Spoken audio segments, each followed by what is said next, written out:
Okay, you know what? I'm not going to ask. Let's just get You started. have a bladder the size of a pistachio shell. Oh, I thought you said pistachio shell ladder. And I'm like, no, I'm not even. Bladder. Okay, dogs, shut the fuck up. Brian. Just go. Okay.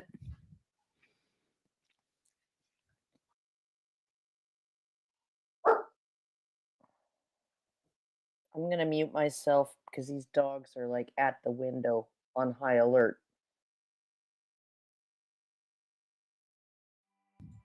Coming to you live from deep within a now actually quite balmy radioactive wasteland. We are the survivors of the alt-right Keck apocalypse. The few, the brave, the bitchy, once more wading into battle against the froggy lobster zombie hordes with Return of the Libertarian Feminist. Hannah Cox. Rantzerker. Number 204. Worst 204. red pill dating advice. I am your host, co-host, whatever you want to call me. One of three. One of the tripartite god, okay, of the Rantzerker. The other two are... Oh, wait, I didn't even say my name. My name is Allison, and this is... With me is Brian and Hannah. You're Hannah now, Karen. You're Hannah. No, I am not Hannah. You gotta do your best to imitate her. Oh, yeah, no, I can't grow my hair that long. Are you kidding? Give us a pun. Oh, okay. I did not see that coming, you Nazi. Jesus, that was just... Okay, all right. So, well, that was the only pun I could think of off the top of my head. Okay, well, all right, low rent. Okay, so it's myself, Allison, Brian, and apparently low rent Hannah. Low rent Hannah? Oh, God. You're just not as masterful with the puns. Well, who would want to be? Apparently That's Hannah. like saying, oh, you're not very good at dad jokes. Like, who would want to be? Not even dads. Not even they dads. only say them to annoy their kids. Well, some of them are pretty good. That sucks. Okay, All right. Kevin. All right, Mrs. Wu, shut up. Sorry. Okay. It's all right. It's all right. It's expected, I think, at this point. I think I'm gonna have to put her back in the. I'm gonna have to put her in the crate. Okay, I'm gonna mute myself for 1 second and put her away. You get the thing started. All right. What I was thinking was that we could begin at the beginning, Brian. Oh, you want me to go to the beginning? Yes, and we could just invite Karen to comment. Oh, and let Karen do the reacting? Let Karen, because we've already reacted to it. We've reacted to it, yeah. I'm curious if Karen will pick up on what I picked up. Yeah. Oh, well, yeah, that's kind of interesting. It'd be like a little game. Yeah. Guess what, guys? Guess what? Okay, only I'm going to be excited about this, I guess. But there are some sounds. About what? Well, I'm going to tell you. There are some sounds that I used to use on the soundboard that I thought I lost forever when my computer died. And I have recovered them. So you may hear some old favorites today. Okay, so... I'm just warning you. Okay. I am duly warned. Let's get Karen. Well, do you want me to like record Mrs. Wu here when she thinks she's part of the conversation? Sure. Because that's all the time. It's literally whenever anybody's talking. So. You got two opinions. I'm okay with. I think that would be great. Brian says. Sure, record some Mrs. Wu. I could record. Yeah. I could record my dog Scipio when he's getting to the dog park, because he makes the most crazy sound. It's like yeah. That sounds like Zoidberg. Yeah. Why not Zoidberg? Yeah. Why not Zoidberg? I took the liberty of fertilizing your caviar. I broke your television. Yeah, it's really close to that. It's this sort of trilling kind of sound, like maybe like a turkey. Warbling. Warbling. Yeah, he warbles. No. Kevin does that. Oh my god. No one ever told me that a dog would be so musical. Like he warbles, he makes whale sounds. It's like calling the whale mothership, you know, in like Star Trek. That I think it was the 5th one, was it? Where they had the whales. Nobody remembers that. Okay, obscure reference done. Let's get back to the thing. So, we've already watched like the first 5.5 minutes, Karen. Yeah. So maybe I should set up the video, but maybe you should do the things first too. Okay, but let me just explain to Karen where we're at. We just go ahead. Last time we watched the first 5.5 minutes, and I came to some conclusions. I noticed some patterns that she was engaging in, unbeknownst to her, I think. And I'm curious if you pick up on the same patterns there, Karen. Because what we'll do is, just pay attention, see if you, because there's a subtle subtext to all of this. Oh, really? Yeah. There's never a subtext. There's never any reading between the lines or sneaking anything in kind of under the radar in any of these videos of these young, attractive women. Like honestly, when I think about it, the only one that I actually trust of like the young, fresh faces of anti-feminism, right? The only, like, granted, I haven't like looked at a whole lot of them, right? But the young, fresh female faces of anti-feminism, the only one that I really trust is Pearl Davis. Because she's like, no, women shouldn't have the vote. Like, carte blanche, she's willing to actually say the completely unacceptable things and then explain her reasoning behind that. And it's like, okay, well, if you're actually willing to say something like that, then this isn't a fresh face of anti-feminism. This is a feminist. Oh, yeah, she's Hannah Cox. Hannah Cox calls herself the Libertarian Feminist. So we're kind of going on the other end of the same shit spectrum. Whereas before we were looking at Maria McLennan, who is kind of a TERF second wave, all men are to blame and transgenderism is actually conservatism feminist. To Hannah Cox, I'm totally pro, like, I'm all the libertarian things, but also women. All right. Yeah. Which is an interesting position to take. Okay, so I will do the things, but anyway, so I came to some conclusions in the previous show. I pointed out some unintended parallels that I think she was presenting. I won't say what because I want to see if Karen picks up on them too. It's just as sort of like a little game, like Brian was saying. But before we continue, I'd like to do the things. We are doing our monthly fundraiser, and we are getting closer and closer to the goal, but we only have 1 day left, so I will probably have to do some arm twisting or some shilling during this stream. So please go to feedthebadger.com/support and help us out to make sure we can continue to bring you this edifying content with a very unique perspective. And if you want to send us a message at any point during the show, if you want to say, hey guys, you're not screaming into the void, you can do so at feedthebadger.com/justthetip. You get the full benefit of avoiding YouTube's censorship enhancement system, and we get the full benefit of whatever funds you send. So comments to feedthebadger.com/justthetip, support to feedthebadger.com/support. And let's put Karen through the first bit. All right, let's do it. But I did get a super chat I want to read really quick. Iggy Thunders gives us $5 and says, Paul Watson, why are all millennials man babies? Millennials be an inner child because an inner child is the only one we can safely have. All right, thank you for the super chat. Let's play some. That's a good dad joke. It is, yeah. Let's it was kind of a depressing dad joke, but a little bit. I don't think it qualifies as a dad joke because there's political commentary in it. No, but it's okay, but it's dad joke adjacent. How's that? Yeah, definitely dad joke adjacent. It was a real groaner, but it was a satisfying groan. All right, I'm gonna play it now.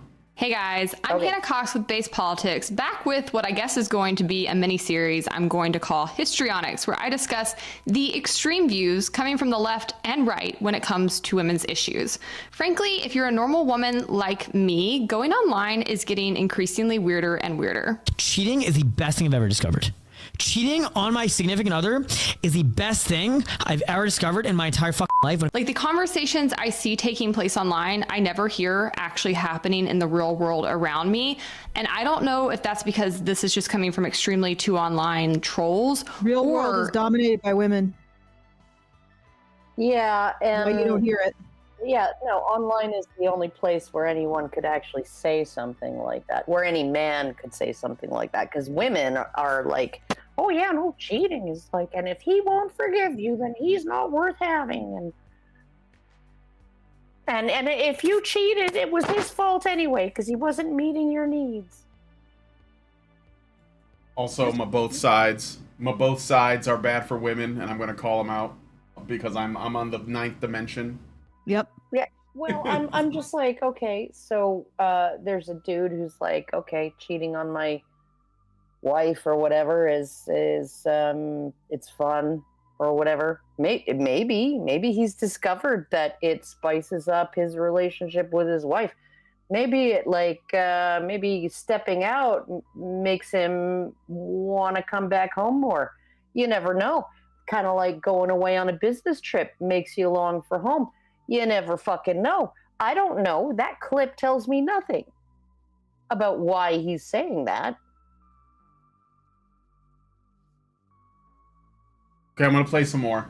If people around me just go actually forward, think like Brian. this, Just, and I'm when Yeah. Karen's finished her commentary, just keep Okay. going. I'm gonna minimize how much I talk about. So just because I want to see if Karen picks up on what I picked up. Well, Fair enough.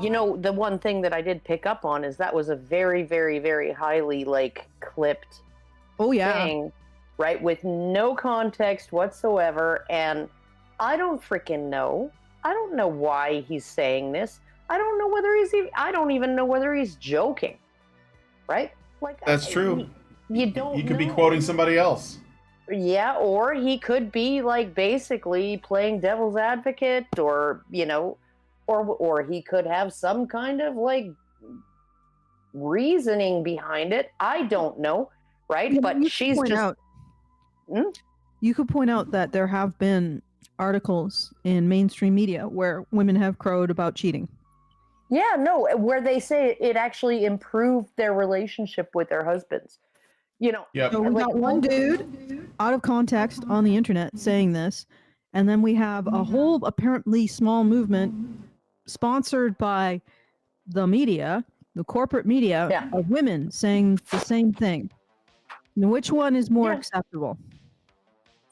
Oh yeah, no, it's absolutely, you had that one freaking, I forget where it was it the Atlantic, or HuffPo or whatever, where it was the guy who's like, oh, I just put the kids to bed, and and I finished doing the dishes, and then and then I went to bed, and then I hear my wife coming in from her date, and and she lies with me, and we spoon, and she tells me all about the sex she just had, and it's just and I don't get those opportunities the way she does. Of course you don't. You're a man. You have to work for that shit. She just has to go to a bar and put a sign on her forehead that says available. I'm really concerned it's the latter. This week, I want to discuss some of the worst dating advice I've seen on the internet. It's getting really bleak out there. Almost every woman I know is not having a great time dating. They go on apps, they get disrespected, the men say weird things to them, they ghost. Okay. I'm just going back so you can see the poll or whatever it is that's on the screen. They go on apps. A dream home must include 1. An outdoor shower to immerse you in the surrounding nature. 2. A toilet with a stunning view of the landscape. 3. Sex dungeon. Okay. Yeah, you're probably contending with what the hell is this? Because this is evidence of something, or she thinks it's evidence of something. But again, no context. Who sent to her this individual this poll? No idea. Maybe it was the app itself. You know?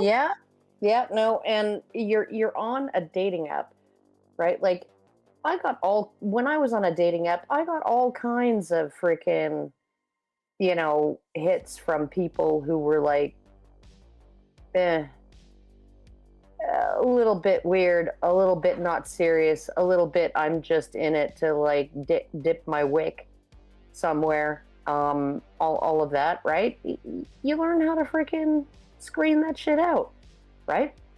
I used to put on dating apps, please don't send me a picture of your penis. But Karen, you see, this woman is going to a grocery store, and the grocery store might have an Asian food section, and she doesn't like Asian foods. Yeah. No, I mean, like, the only thing that I've ever said that Asian foods are available in a grocery store. Yeah, I know, and it's like I did always put, please don't send me a picture of your penis, right? Because it's not going to convince me. Okay, it's not gonna do you any favors. And then also, if I like you, I will probably like your penis just fine, right? Like, this is not any kind of deciding factor for me. So just spare yourself the trouble, and let's just continue as adults, right? They get disrespected. The men say weird things to them. They ghost. I don't understand why you're not drinking. It's brunch. I told you I don't drink. I don't even know why you ordered the drink. Well, if you don't drink, you're going to pay for this meal. Can I just get a mocktail, please? No. Can we get a round of shots for my friend here? The list goes on. And it really has made me question, like, where are the normal men? What is wrong with the men? Okay, so Go ahead. just leave. It's not an option for the empowered woman. You see, the empowered woman isn't capable of using her own actions to affect a positive outcome in her life. Instead, she must sit there and cry. And drink the drink, cry. or she'll have to pay for the meal. Okay, She'll pay just for sit the there meal and leave. cry until the world changes for her. That is empowerment. Like, honestly, dating apps are going to be crap. So there's going to be a certain amount of crap going on in dating apps. I'm guessing that... and I guarantee you, a woman that attractive, as in that last clip, right? She would only go out with a man who could pull bitches like her and better. Okay? Like, that's like she's a solid 7.5. She's dating 8 and up. Right? Well, the guys who are 8 and up, they can be like, yeah, no, if you're not going to drink that drink, you're paying for your own meal. Because I got 25 other bitches waiting in the queue who are just as eager. Yeah, that's possible. I mean, again, we don't have all the context. We don't know. No, we don't know if she said in advance, look, I don't drink. I'm just trying to get to know you. Like, No, she may have said all of that. Yeah, but then that would have been filmed. Well, you're right. She might have and chose not to film that or not share that part. Whatever, but because I can guarantee you that guy, to be able to say to that girl, right? Okay, well, screw this and pay for your own food and I'm out of here because you're not going to get drunk and bang me, right? That is an Andrew Tate, right? And it's not just an Andrew Tate in his attitude and his tactics. He's an Andrew Tate in his looks and his physique and, in how he presents himself and all of that, and maybe even in terms of money, right? So, like, she's all of these women are going for men who have like 20 other options. Well, probably because they have 20 other options. Because let's face it, women like social proof. Women like social proof, and women like high status men. And it's like, okay, and the younger a woman is, the more high status she likes her men, because that is just how immature women behave, right? But here's another thing. She's Just a sitting really quick there, point. She's sitting there with like a dude who has like 100 times the negotiating power that she does, realistically, because he can just drop her ass and like find someone just as good looking as her who's willing to do what he wants, right? He could probably text them and have them meet him at a different freaking bar in 20 minutes. I just want to point out that this is one man. This is one completely non-contact with a poll with absolutely no context. So we don't even know if a man sent it to that woman.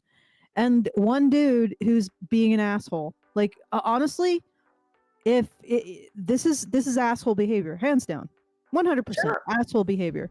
Okay, you don't want to be around guys like this. Just get up, walk out, and don't negotiate. Like this is where you get tripped up. You can't con an honest woman. She's not being an honest woman. You look him in the eye and you say, "Oh, those are your terms. Okay, good. Have a good day." And walk out. Here's the 50 You bucks. don't negotiate. Oh, you owe Goodbye. me. You owe me brunch. No, those are your terms. Then they are unacceptable to me. You are behaving in a way that is appalling. Good day, sir. Yeah, Bye. And don't talk. I've done that. Again. Yeah, just you have the ability to do that. But what she's doing is she is either negotiating, like she wants to still get her meal paid, in which case it goes right back to you can't cheat an honest woman. She's not being honest. She's not having integrity. And she's swimming. Like, this is the thing. Like, they present these women like, oh my God, this man is such an asshole. The woman is equally an asshole. she chose to She swim has with no sharks. integrity. She doesn't want the goldfish. She doesn't want the guppy. She doesn't want the clownfish. She doesn't want, the carp, right? She wants the fucking shark. Well, you want the shark? You get the shark. Shit, I've even gone back on what I would say, but honestly, like, yeah, that guy's an asshole. The woman, she picked him. yeah, well, she picked him, but also she's not behaving with integrity. I mean, yeah, I'm not sure what she's doing with the recording. She's trying to get something out of it, even if it's a being able to publicly shame him or being able to publicly shame men, or she's trying to get the brunch. No, act with integrity. Get up and leave.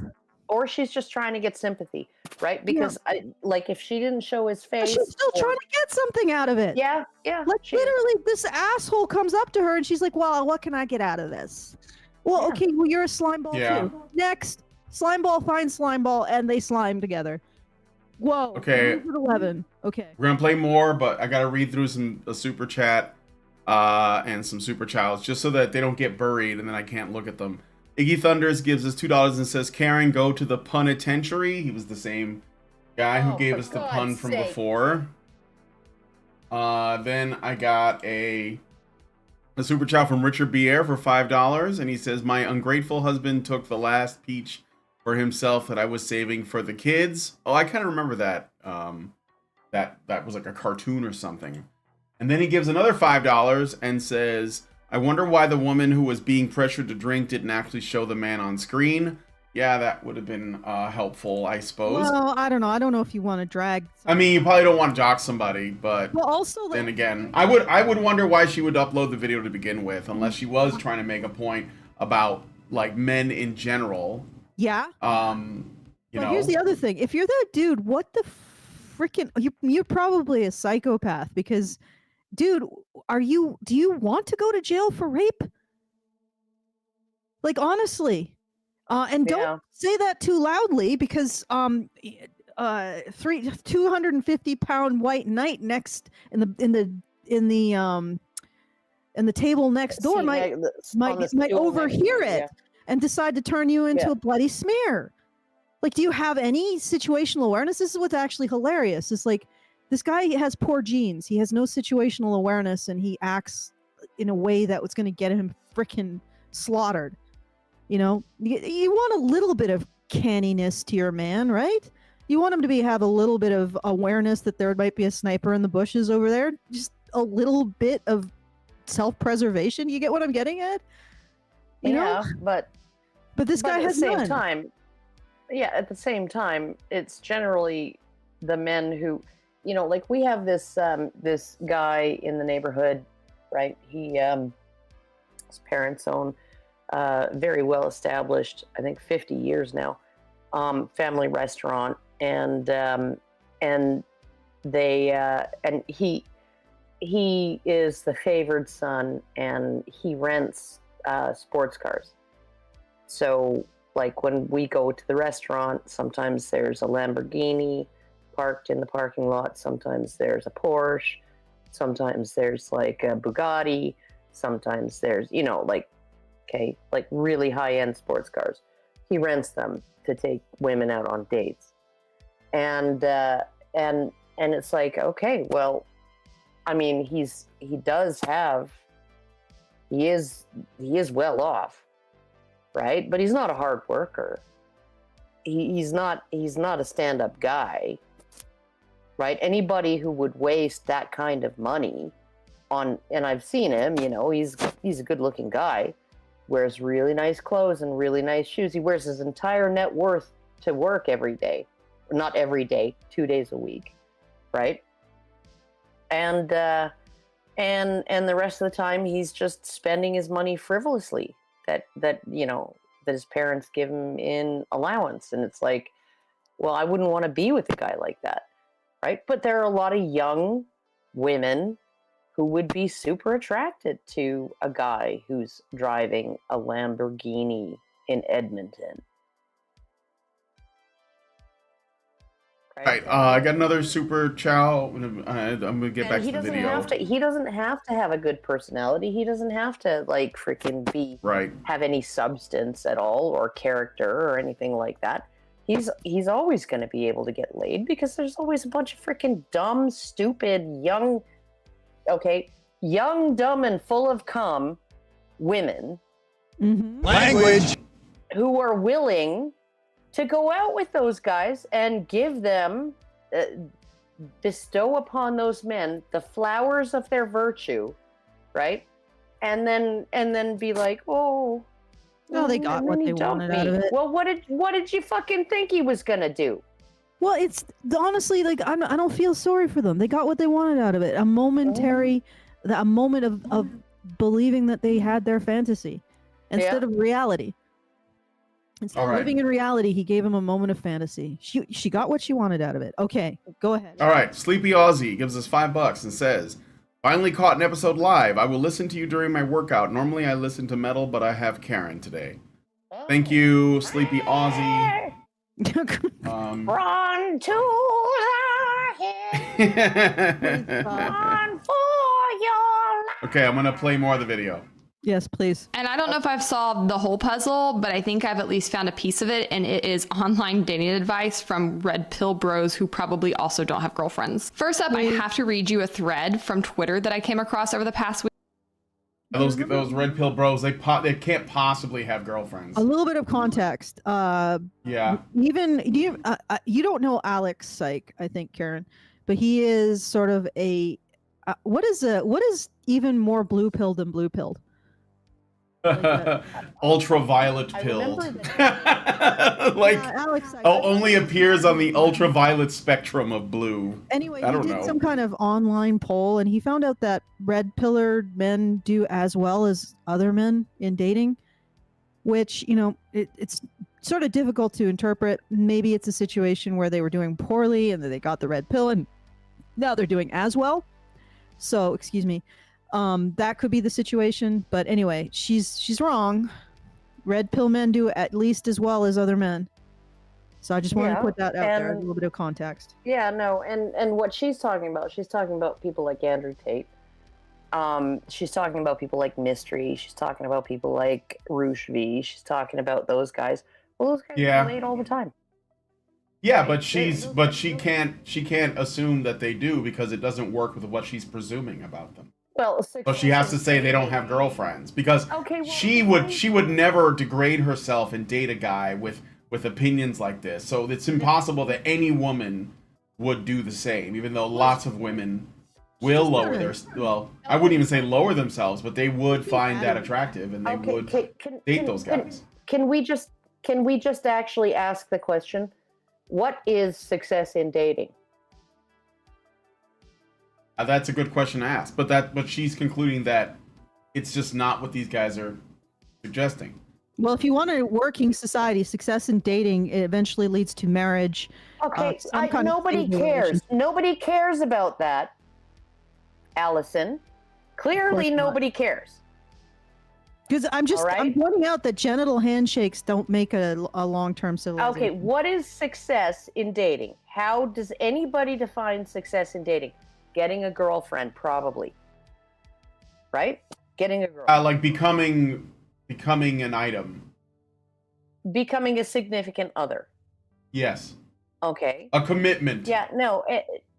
Okay, but if you're actually gonna measure that success in genital handshakes, okay, then red pill men are probably much more successful than blue pill men, right? It's just a matter of how you define what's the goal. What does success entail, right? Is it getting laid by lots of other women, or is it getting a girlfriend, right? And a long-term relationship, right? Yeah. Like this. Yeah, no, Alex Syke seems to consider success to be genital handshakes, so go ahead. Or just a second date. Yeah, apparently that Yeah. is Oh, yeah, success. no, So if a man just a puts in a date. year's worth of effort and he gets a second date, that is considered success. Or a man gets a first date and he pays for everything, and then he doesn't even get like a handshake, a plain old, run-of-the-mill handshake, let alone a genital one. I mean, you remember that woman? She was profiled on like BuzzFeed or some shit years ago. She was like, "Yeah, no, I go on a first date like 5-6 nights a week, right? Because the guy will buy me dinner, and so I get like free dinner like almost every night." Well, that's success in dating, according to her standard. Yeah. Yep. Okay. All right, let's play more. This week that is absolutely insane. It's from an account whose handle is Dark Psych for Men. And it begins with the following advice. Do not compliment her looks. Leave her to wonder why everyone sees her as a big deal and you don't. Don't be the regular guy who goes around simping. Only compliment her when she does something and she does it right. Like, this sounds like advice you'd give somebody for how to train their dog. No, it sounds like the advice you would give somebody who's dealing with their children, or, I don't know, training an employee, or dealing with just regular people every day. Like, the way that I deal with my dog is if he does something wrong, I tell him what the right thing was to do and I wait for him to do it. Like, I don't know if that's relevant. Nobody deserves a fucking trophy for just existing. You wait for them to, you only compliment her if she does something and does it right. You only compliment her on her achievements. I only compliment my husband when he does something and does it right. I'm not like fawning over him all the time, saying, "Oh my God, you're just so amazing," even though you screwed up like 18 things this week. Yeah, no. No, but you don't understand. This is defining a woman by her actions. That is verboten. We must define them completely by their looks, but every woman is a perfect 10. Like, and why do women need constant compliments? My husband can live without, like, okay, and I'll spare you the insults and the constant barrage of criticism that I have from my husband, which is all tongue-in-cheek and good-natured and everything and all of that, and he has plenty for me too, right? But he only compliments me when I do something above and beyond the usual, and I do it right. I only compliment him when he does something above and beyond the usual expectations, right? Just the bare minimum, and he does it right, okay? But we have bare minimum. You do not get compliments for living up to the bare minimum. You just don't. But also the entitlement. That's how adults operate in the world. The entitlement. She is entitled to men complimenting her in the way that she desires. Like if he's the one giving the compliments, then he is ultimately arbiter of when and where he delivers them. Lady. I'm not saying that women have figured out dating or the opposite sex either, but what I am saying is that when I see women talking about dating online, their solutions are usually involving things like working on themselves, not tolerating disrespect, finding peace by yourself until you find somebody who actually adds to your life, and learning to stand up for yourself. Truly independent woman. What do I mean by that? The true essence of independence, where you are not affected by somebody else. You are detached. You are your own self. You're not the victim who reacts to him, and you are not trying to prove something to him, but you are an entity within yourself, and you thrive and you grow. They are not Okay, How is that different from the advice the guy gave? Yeah, I don't necessarily see any problem with that particular bit of advice. That actually is like, you know, if you want to have a partnership, you're going to have to like actually have a partnership and not just be an atomized individual. Can I say what I saw the problem? Where if this is in the context of a relationship rather than personal development, it's incredibly combative. Yeah. Like it's essentially saying the relationship is a battlefield of it's basically saying you're two isolated individuals who coexist. Like, oh no, you probably won't tolerate a guy being like that, because, and I will say 100%, and this will probably become apparent. That the individual talking, Hannah Cox, would not tolerate a man with the opposite opinion to that woman.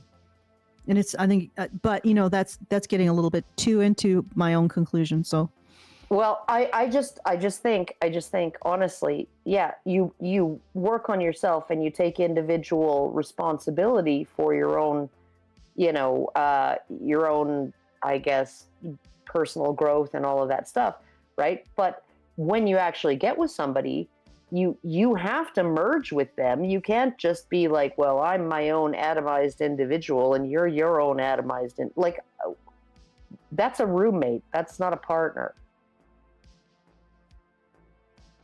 it's discussing also like, mind trick. It's also basically framing the relationship in terms of who can care least. Yeah. Who can be least affected by the other person.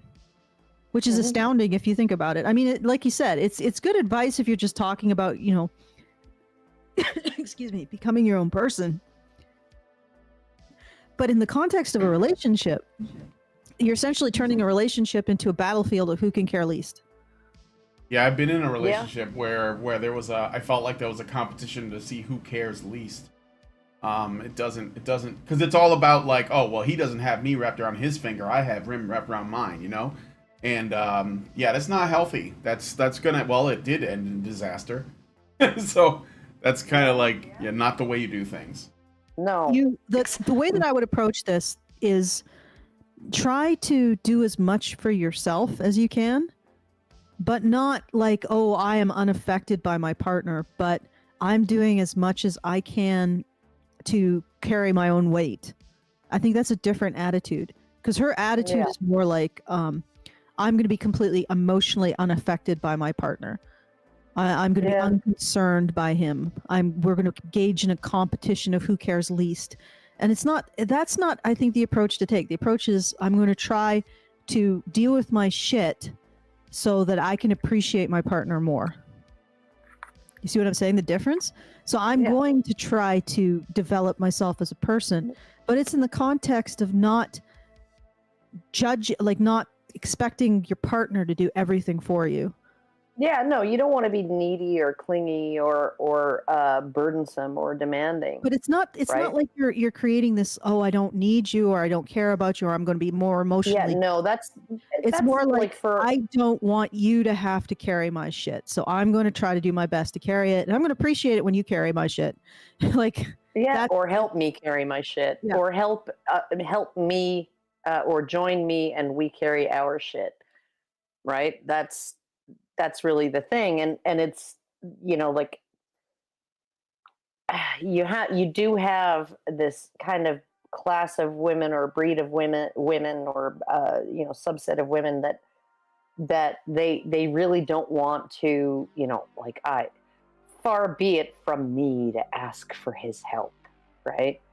And no, that's not the way to go. And sometimes, particularly for men, I think less so for women. Women kind of feel secure in their right to exist, for the most part.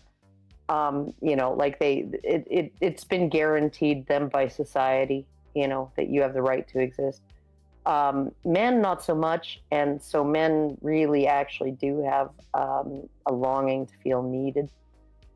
And if they don't feel that at all, right? They don't need to feel it all the time, and they don't need to feel completely depended on at all times. But they do need to feel like they have a role to play in their partner's life, in their children's lives. They absolutely need to feel that. It's not just self-evident. I think everybody does. Well, it's not just... Well, everybody does, but for women, that's like self-evident. Yeah, it's self-evident. I see what you're saying. For men, it's not. You know, it needs to be demonstrated. So. I got a super chat. I want to read it, and then we'll play more of the video. Albert Nader Retro says the guys she's talking about are of the fresh and fit variety. Yeah. They get laid because they are covert simps, as all POAs are, but most don't a relationship. I mean, I think he means to say don't want a relationship. That's their choice, Albert, but there are women that want to fuck them, so I don't know who you're mad at. But that's just the reality. But the truth is that there are, I think ultimately, everyone desires to settle down. Look at Rushni. Eventually. Even so, yeah, eventually. And they figure it out. But you know what? Guys like Fresh and Fit only exist because there are women willing to shell out for them. So you gotta look at both sides of this. But anyway, let's play more of this video. Ways to mess with a guy's psyche. And despite what the red pill says, most women I see are just talking about how they'd like to find a normal guy who is nice to them, who respects them, who treats them well, who sees them as an equal, who puts as much work into the relationship as they do. And see that class women at their word.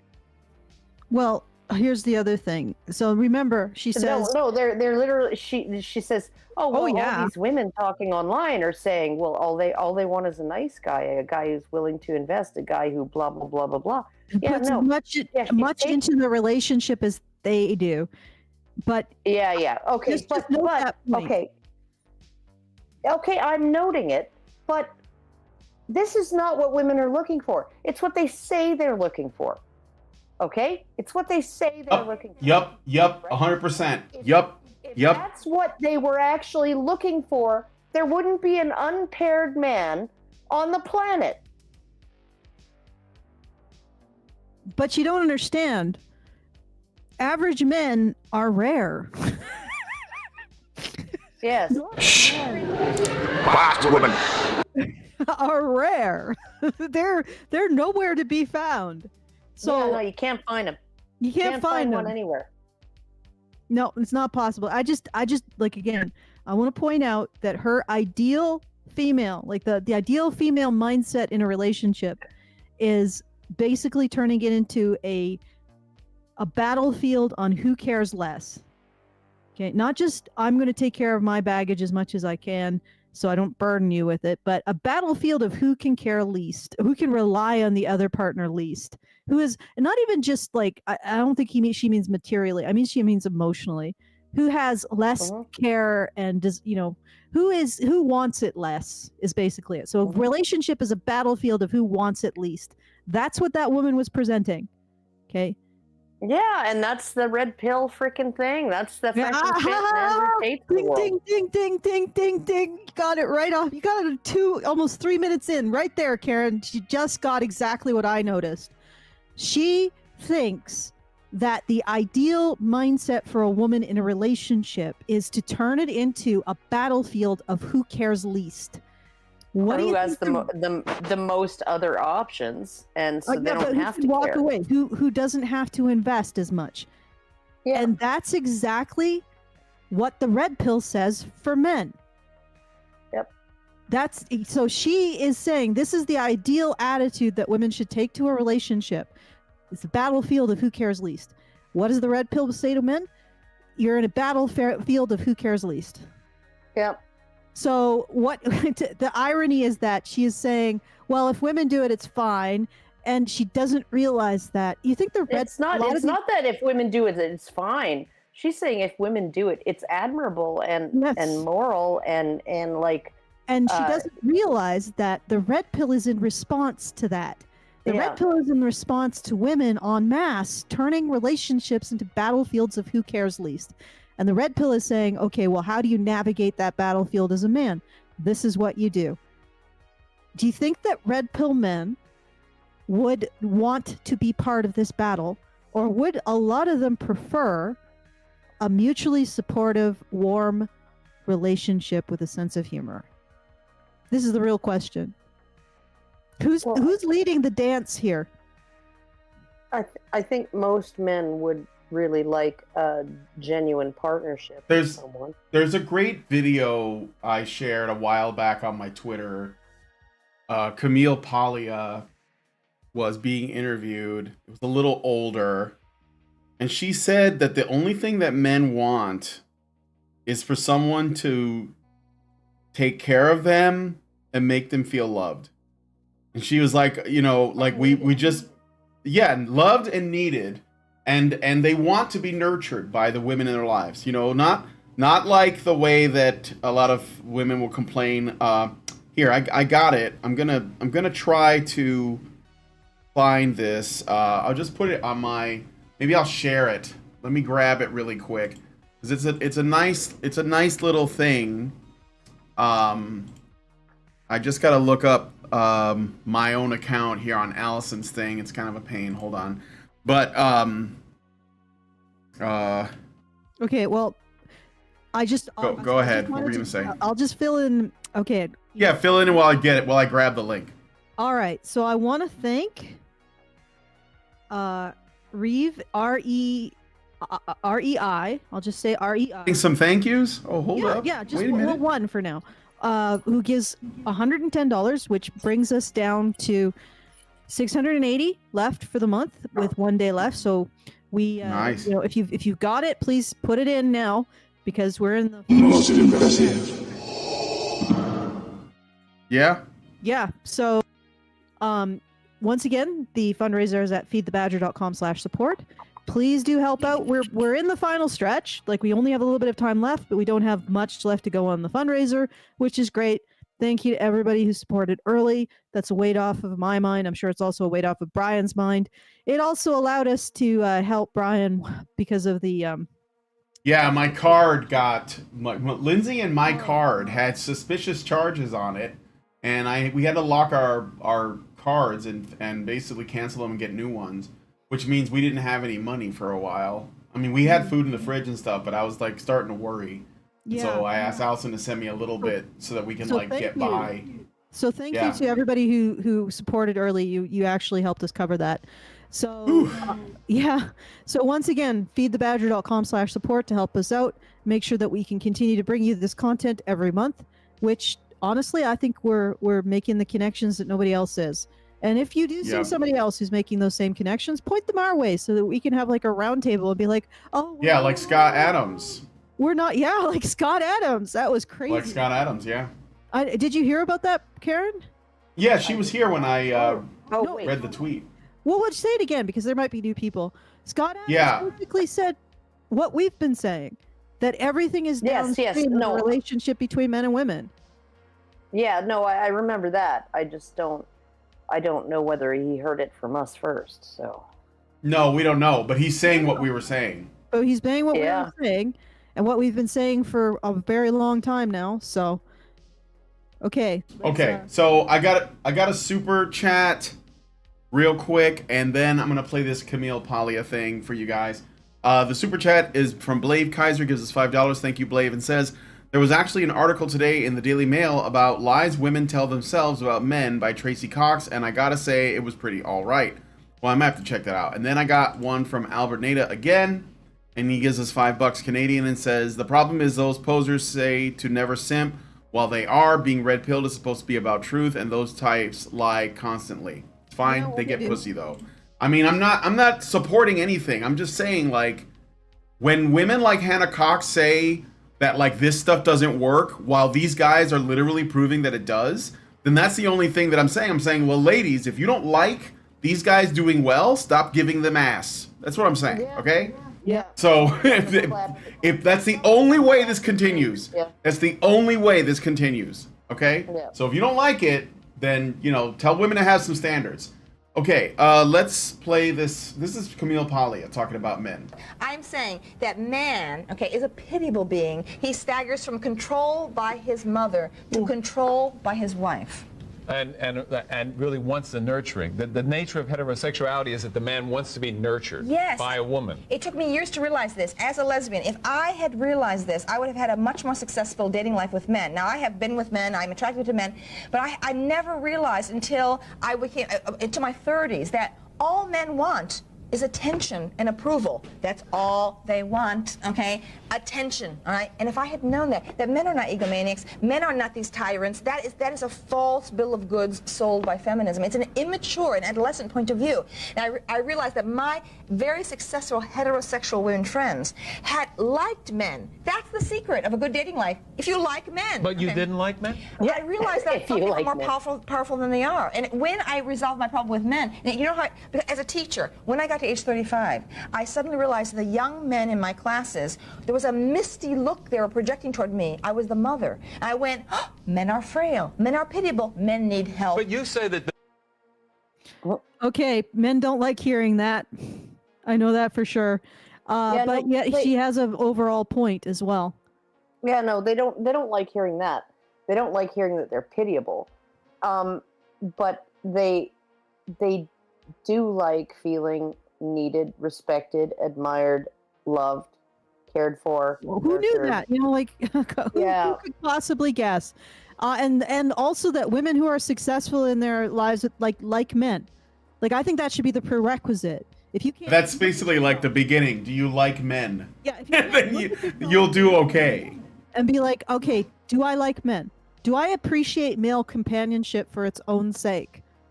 Right? Do I value it? And it's difficult because, feminism has stripped all value from male companionship. But you don't have to listen to that crap. You can be an independent person and think for yourself. Do I like the way men navigate the world? You don't have to like the way all men navigate the world. But is there an aspect of, I don't know, you could see bookish men, you could say athletic men, you could see nerdy men, you could say, I don't know, pickup artisty men, peacocking men, whatever is the specific genre or facet. Can you say, I like masculinity, I like men? And if you can't, don't fucking date them, period. If you cannot value a man's companionship in and of itself, you have no business attempting to date them or have a relationship with one. Well, what I find interesting about Camille Paglia is that she actually has a fairly masculine personality, and she didn't like men because not because I don't think it was because she didn't like them. I think it was because she saw them as direct competition, and she saw them as being privileged and unjustifiably so because male privilege, and so she resented men. I don't think she didn't not like them, because if you didn't like men, why would you want to be like one? Yeah, but I mean the baseline is liking men, and then the other thing is don't resent them. Yeah. Yeah, and that's honestly the first woman that she said, if that's the ideal mindset that a woman should take towards dating a man, one, it's resentful. It's like, I'm going to give as little as possible because I resent the man in my life. Yeah. For some reason. And probably it's because she's marinated in feminist conjecture.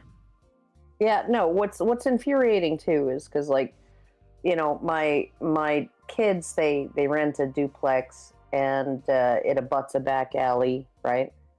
And they they had this thing back when we had that really, really bad cold snap where it was getting down to like minus 50 at night Celsius, right? So minus 40 is like, so you're looking at like minus 65 or something like that Fahrenheit. And there was a broken water main, and some guys from the city had to come out and dig a hole in the back alley and fix the water main in daytime highs of minus 40. They had to do that. Yep. So it's like, how do you not appreciate that?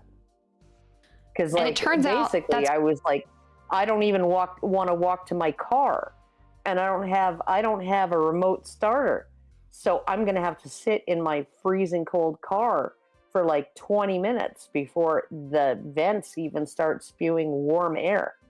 Yep. Right, and these guys are out in minus 30 weather fixing a freaking water main, a flooded water main, a lake. They had to suck the lake up in order to fix the water main. Like, and I'm just like, something in the nature of men. Like they set a goal, and they sacrifice a lot to get to that goal. There was there was not one woman on that team. Nope. Suddenly they have something else to do. The road construction crew, the women on the road construction crew. Okay, there wasn't even a flag person. That's really hard to come by. I don't know any woman who wants to date a man who never compliments her looks. Like, not only is this mean, it's so counterintuitive, because if you really believe that women are just being told they're beautiful all the time, everywhere they go, believe me when I say I would leave somebody who was not nice to me and didn't compliment me for somebody who did so fast it would make their head spin. I know this is really catty. That's is there something wrong with her freaking mouth? Yeah, there is. And also, she's a narcissist.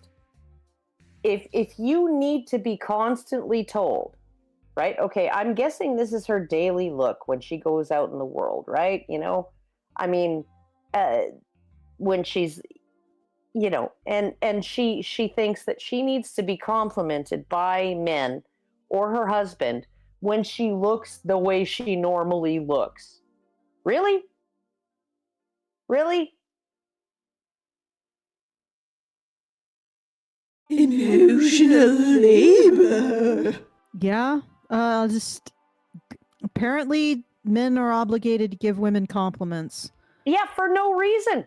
Like, she's not dressing this way for him. I bet you if like they were at home for the weekend, they didn't have to go out, she'd be in her freaking pajamas with bedhead and no makeup, or yesterday's makeup, right? And like, yeah, and okay. So he's supposed to compliment you for doing the bare minimum of what you would do if you weren't with him. Okay, I know this is incredibly shallow. What the hell is going on with her mouth? Her mouth? I don't know. I think it's a combination of her video being partially out of sync, or maybe VDO dot whatever, right? It's triggering my autism. Yeah. Yeah, it might be the translation through the stream service, or it might be just her initial video. But yeah, no, I've been like, oh god, it is autism, and it does bother me. Any kind of unsynced lips. Yeah. Well, I mean, it feels like her mouth is anesthetized somehow. Okay, let's keep going. Oh yeah, no. Super chats. She's had lip injections. Oh, probably, yeah.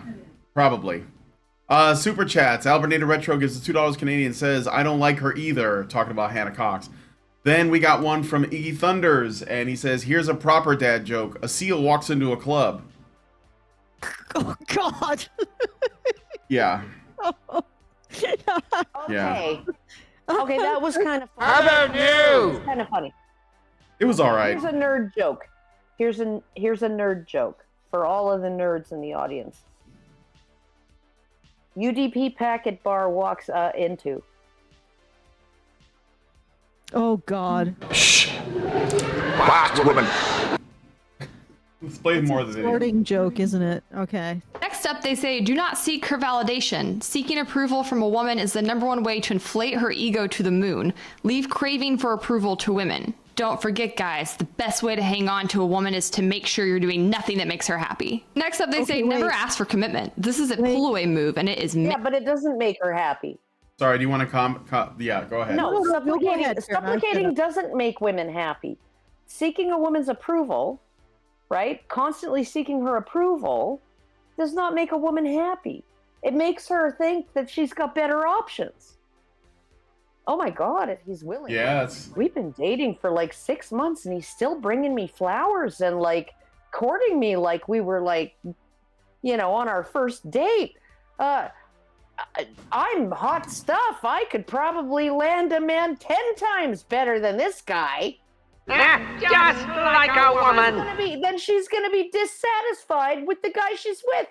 Can I just point something out here? How does she not understand her own fucking psychology? Can I point something out here, Karen? Again, let us appeal. Okay, Brian, fewer sounds. Let us appeal to, no offense, but let us appeal to the ideal female mindset that she presented towards dating, which is to turn a relationship into a battleground of who cares least. Now, no. That's not what it is. It's a battleground of who cares least and who can get the most stuff out of the other person. Yeah, but she didn't actually say that part. No, she did. She wants compliments. She wants him to do things to please her. Yeah, she wants compliments. She wants the man to focus on making her happy. She definitely wants stuff from the relationship. But again, the ideal, what she doesn't want to give anything. What she presented was the ideal female mindset. That woman, remember the original woman? Yes, the woman who's like, yeah, no, just look after yourself, and it's every man. You're a free agent, bitch. Yeah, and don't be reliant. Like, don't rely on him and affected by him. Like this is the tone. That is her opinion of the ideal female approach to dating and relationships. Battlefield of who cares least. Now, but also who can get the most out of the other person? Who can extract the most? Look at the dark psychology's advice to men. What is it basically? Don't fall for it. That's what his advice is. Don't fall for it. Don't play the feed game. her inner narcissist. Don't feed her freaking... Okay, if you find yourself with a black hole, right? A walking black hole in a mini skirt whose cunt chews up men and then you don't even care whether she swallows you or spits you out. Okay, you don't want to be with that, right? Make her do a little work, right? Make her actually put some extra effort into her appearance, above and beyond what she would to go to the grocery store, okay, before you say, oh, you look really nice, honey. Yeah, that's a good point. Like, how about that? You know, because you're going out with me and you want to look nice, and you know, you look nice, and it's going to reflect well on me, and that's like part of being a couple. Yeah, if she's not making an effort for him, why should he have to compliment her? Oh my God, I'm like fucking having an aneurysm here. Yeah, but like I said, I actually think I might be. I'm gonna take an aspirin just in case. Just relax. Don't overstress yourself. I'm just saying that dark psychology is basically giving men advice in response to the women's narcissism, the tenor, or what she herself sees as the ideal female approach to a relationship, which is grab what you can, turn it into a battle of who cares least, and grab what you can, smash and grab, like that. I mean, the red pill is basically a response. It would have been like something that didn't exist before, but basically what it's doing is it's equipping men with the necessary tools. You could call it armor and weaponry to deal with modern women. I mean, like, for most of history, most relationships were arranged, and now we have this hookup culture. free reign. I don't have a problem with it, but there's like men and women approach it very differently. And red pillers are just giving men the tools. They're saying, look, you think that you're just walking up to somebody and you're making friends with a woman like you would any other dude in your circle, but this is not that. You're being analyzed, you're being shit tested, you're being critiqued, you're being judged. Yeah. And if, like, when she says, well, why don't men like approach women, it's like, yeah, because they might get arrested in certain parts of the world because the women, it's unwanted. What happens to you in Nottingham? What happens to you in Scotland? What will happen in Canada? They'll probably make it illegal. So why would men roll the dice on that? And then, of course, women, they don't say, well, that should change. They say, well, the men that are the bravest men that are willing to step up and say something are the only ones I'm going to give attention to. Because any man that doesn't, that actually like obeys the law and is worried about what women think, that man is not worth my time because he's too cowardly. And so what are the kinds of men that are willing to risk all that? Well, they're the ones that don't give a fuck. Those are the ones you're going to get. So, yeah. All right, I got another super child. Richard B. Air gives us $5 and says, Karen, don't you realize that we wouldn't have to be repairing water mains in sub-zero temperatures if we would just do like certain female-led cultures and just have daily hikes of several hours to fetch and carry water back to the house? Oh, yeah, no, that would really work well here in minus 30, minus 40 weather. Yeah, no, because there's no actual water. There's just snow. Okay. But if you go where the Huskies go, don't you eat that yellow snow. Wise advice. Mental. Okay. That's how it works. Sorry, Allison, I didn't know that you were... Oh, well, I was going to say something really brief. So essentially what I'm seeing is she's like, the best attitude a woman should come packing to the shootout with a man at noon. Man and women relationship is a shootout at noon. Woman should come packing. Man's like, well, okay, we're going to come packing too. No, not like that. Jesus Christ. You created this. You live with it. Okay, keep going. Know how to act in speech, over the phone, or face-to-face. Don't let your actions speak volume of what you want with her. Like, at this point, what I think you want with her is to maybe tie her up in your basement. You don't have to ask for commitment that way. She can't get out. Next, they say prioritize your goals above her. Oh, really? She's gonna be like, anyone who like follows these advices is like Ted Bundy. That escalated really quickly. Yeah, Don't show her your cards in terms of commitment too early. Oh my God, he wants to put you in the basement. You're going to end up dismembered in a hockey bag. Like, maybe it's potentially like a humorous hyperbole. The only problem is that's like saying, okay, this woman has stuff injected in her lips. Obviously, that means that she wants to take a man home and cut out his kidneys. Like, boy, that escalated quickly. Usually there's some kind of continuity. When you're doing a humorous hyperbole, there's no continuity between keep your desire to wife her up close to your chest and, until she proves herself. And chain her to your chain her in the basement. Radiate her and grape her in the mouth, yeah. Yeah, like that. There's not a lot of continuity there. It's just not there. He's the grapist. He grapes people in the mouth. Okay. You must miss out on a date with her occasionally. This will show her that she cannot distract you from your goals. This will bring her ego down and she will inherently respect you. This one might have a grain of truth to it. Nobody wants to be with somebody who doesn't have their own thing going on. Most women certainly don't want to be with a man who lacks ambition or discipline or dedication. And only very insecure and needy people need their partner to be with them 24/7. But you shouldn't be doing those things to bring your partner's ego down. You should be doing them because you actually have goals and ambitions of your own that don't include destroying your partner's psyche. Okay, lady, again, your ideal approach, the ideal female approach to relationship is a battlefield of who cares least. That's what you presented in the beginning. What do you expect the response to that is going to be? Like, you are basically going into a relationship saying, I'm going to put out a minefield. I'm going to have the caltrops. I'm going to have the trenches. I'm going to have the machine gun nest. I'm going to have the snipers over there. And you are asking yourself, well, why are men treating this like, oh, it's a battlefield? Because you constructed a battlefield for them. They are trying to get through the battlefield you have constructed.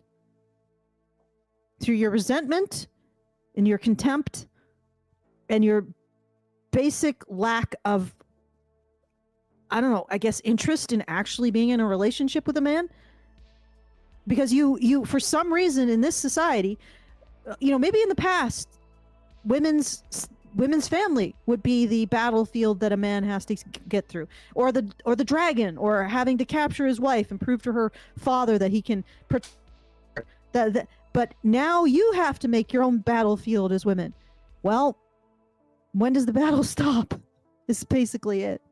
Well, and the whole point is, the battle that men had to face when winning a woman was slaying a dragon or proving himself to her father. It wasn't fighting her constantly, except maybe in the Taming of the Shrew or the Wife of Bath, or I guess Red Sonja. Yeah, but I mean, you look at like the Wife of Bath. What was that story all about? It was about she was an abusive woman, right, who went through several husbands, treated them like shit, and they never said boo to her, right? And then she finally found someone who actually smacked her so hard it left her deaf in one ear when she was being a cunt. And she was like, that's the man I'm happy with. Well, next they say, dress very nicely when you go out with her. The goal of this is to take the attention from her and give it to yourself. She's going to step up her game and compete with you. I have thought for some time, and I've seen nothing to disprove this, that many of the men in the red pill community want to be women themselves so badly. They are so mad that women be getting flew out. You know what? She thinks that's such a zinger. Yeah. And it isn't. She does. And no, the men in the red pill community don't want to be women. What this is getting at is, if she's going to ride in my Bugatti, she's going to look nicer than I do. Mm. When I'm in a $1,800 Hugo Boss She's about to reveal suit. a lot of. She's about to really tip her hand. I wonder, before we get to that,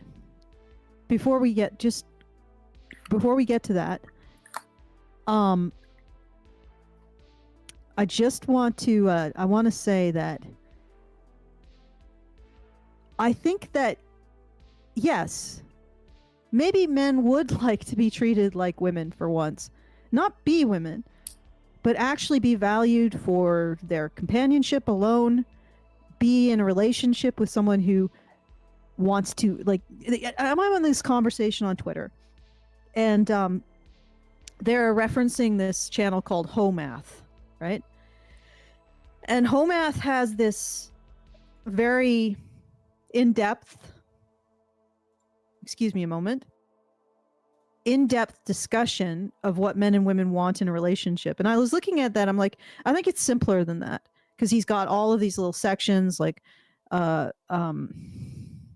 just like a whole like infographic.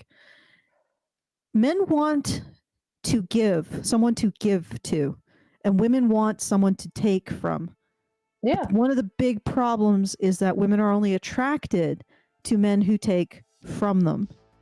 So there's this big inconsistency, and I'm not saying this. Who demand things? Yeah. Yeah. There's this big inconsistency in women's attraction, and honestly, it's unfortunate because there's this constant conflict, it seems, whereas men seem to be more sorted out. But in response to that, and I won't say specifically, like there was a individual who mentioned that I'm guessing that he might be not straight. He has started to date men, and he's realized the truth of what I'm saying, because he's now in a relationship with a man, So he's in a relationship with somebody who's trying to give to their partner, and who sees that doesn't just is not resentfully, like just wants to help their partner out. Wants to make their partner's life easier, not harder, easier. And naturally sees themselves, and this is something men do. It's a masculine trait. They see themselves more in terms of the outcomes of their actions than effects on themselves. So if you got a good guy, he's going to look at, he does something, you're smiling, and that's like win for him, right? Win condition. You're laughing, win condition. That's the real source of the dad jokes, even if it's painful laughter. You are content and relaxed, win condition for the man, right? And that's the truth of it. And yeah, I think men do sometimes want to date other men. And I don't mean that in terms of being gay. I mean that in terms of being in a relationship where somebody also sees themselves in terms of their effect on you. So you get to experience a partner who, sees you smiling as a win condition, rather than this strange thing that I've seen with women who seem to resent it when their partner is happy. Yeah. Like he's stolen something from them, and if he's laughing, then, he's up to something. And if he's content and relaxed, how dare he? He's just not doing things for me. This constant battle. So yeah, that's why I said I don't think this is the zinger she thinks it is. No. Men want to date other men to a degree, and I do not mean that sexually. And men sometimes want to be the woman in the relationship. In other words, the person who the partner wants to make happy. And is happy, is like that's their win condition. And unfortunately, guys don't get that. And again, she's about to reveal, she's about to just drop all of her cards on the table. I don't even think she's aware of that, but she is. Community want to be women themselves so badly. They are so mad that women be getting flew out. Have you ever been flued out before? That women get presents bought for them, that women get compliments, that women get attention. The jealousy they have of women is palpable. He goes on to say, and I know this. All right, remember when she said that women are just, they want a man who just does as much as they do? Yeah, no, they just want a man who's nice and he's going to treat them. No, but literally, remember when she said women want a man who does as much as they do? And now she's revealed, she's thrown all her cards on the table. She's revealed that women are not the ones doing anything in a relationship. They're not the ones giving compliments or presents or fluing out their partners. They're not the ones who consider it the win condition for their partner to smile or laugh or be happy and content. Yeah, no.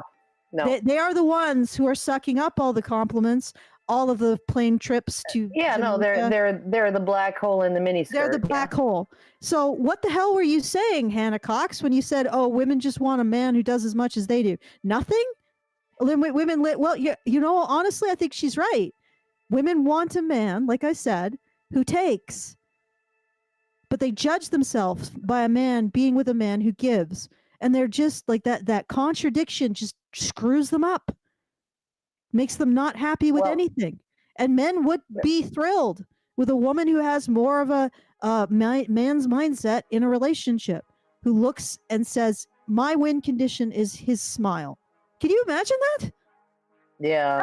I'm pretty sure that what I'm saying right now, she can't even comprehend. It's never even crossed her mind to think it. Yeah, no. When I think about my relationship with my husband, it's, even when I'm criticizing him, even when I'm poking fun at his flaws and all of that, right? I'm looking for that smile. I'm looking for that laugh because I'm teasing him and he gets it most of the time. Sometimes it falls flat, but sometimes when he does it to me, it falls flat. But I like the fact that he thinks I'm an excellent cook. I like the fact that he appreciates what I do for him.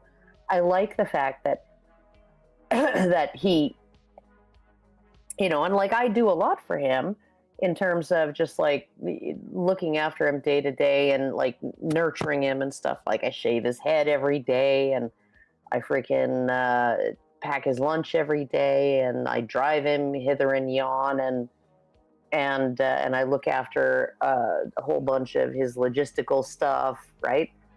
And all of those things, and he always appreciates that. Those are things that the women that he's been with were never willing to do. And, you know, he appreciates the fact that I drive his mother to the hospital when she needs to go to her endoscopy. And well, I let her drive me.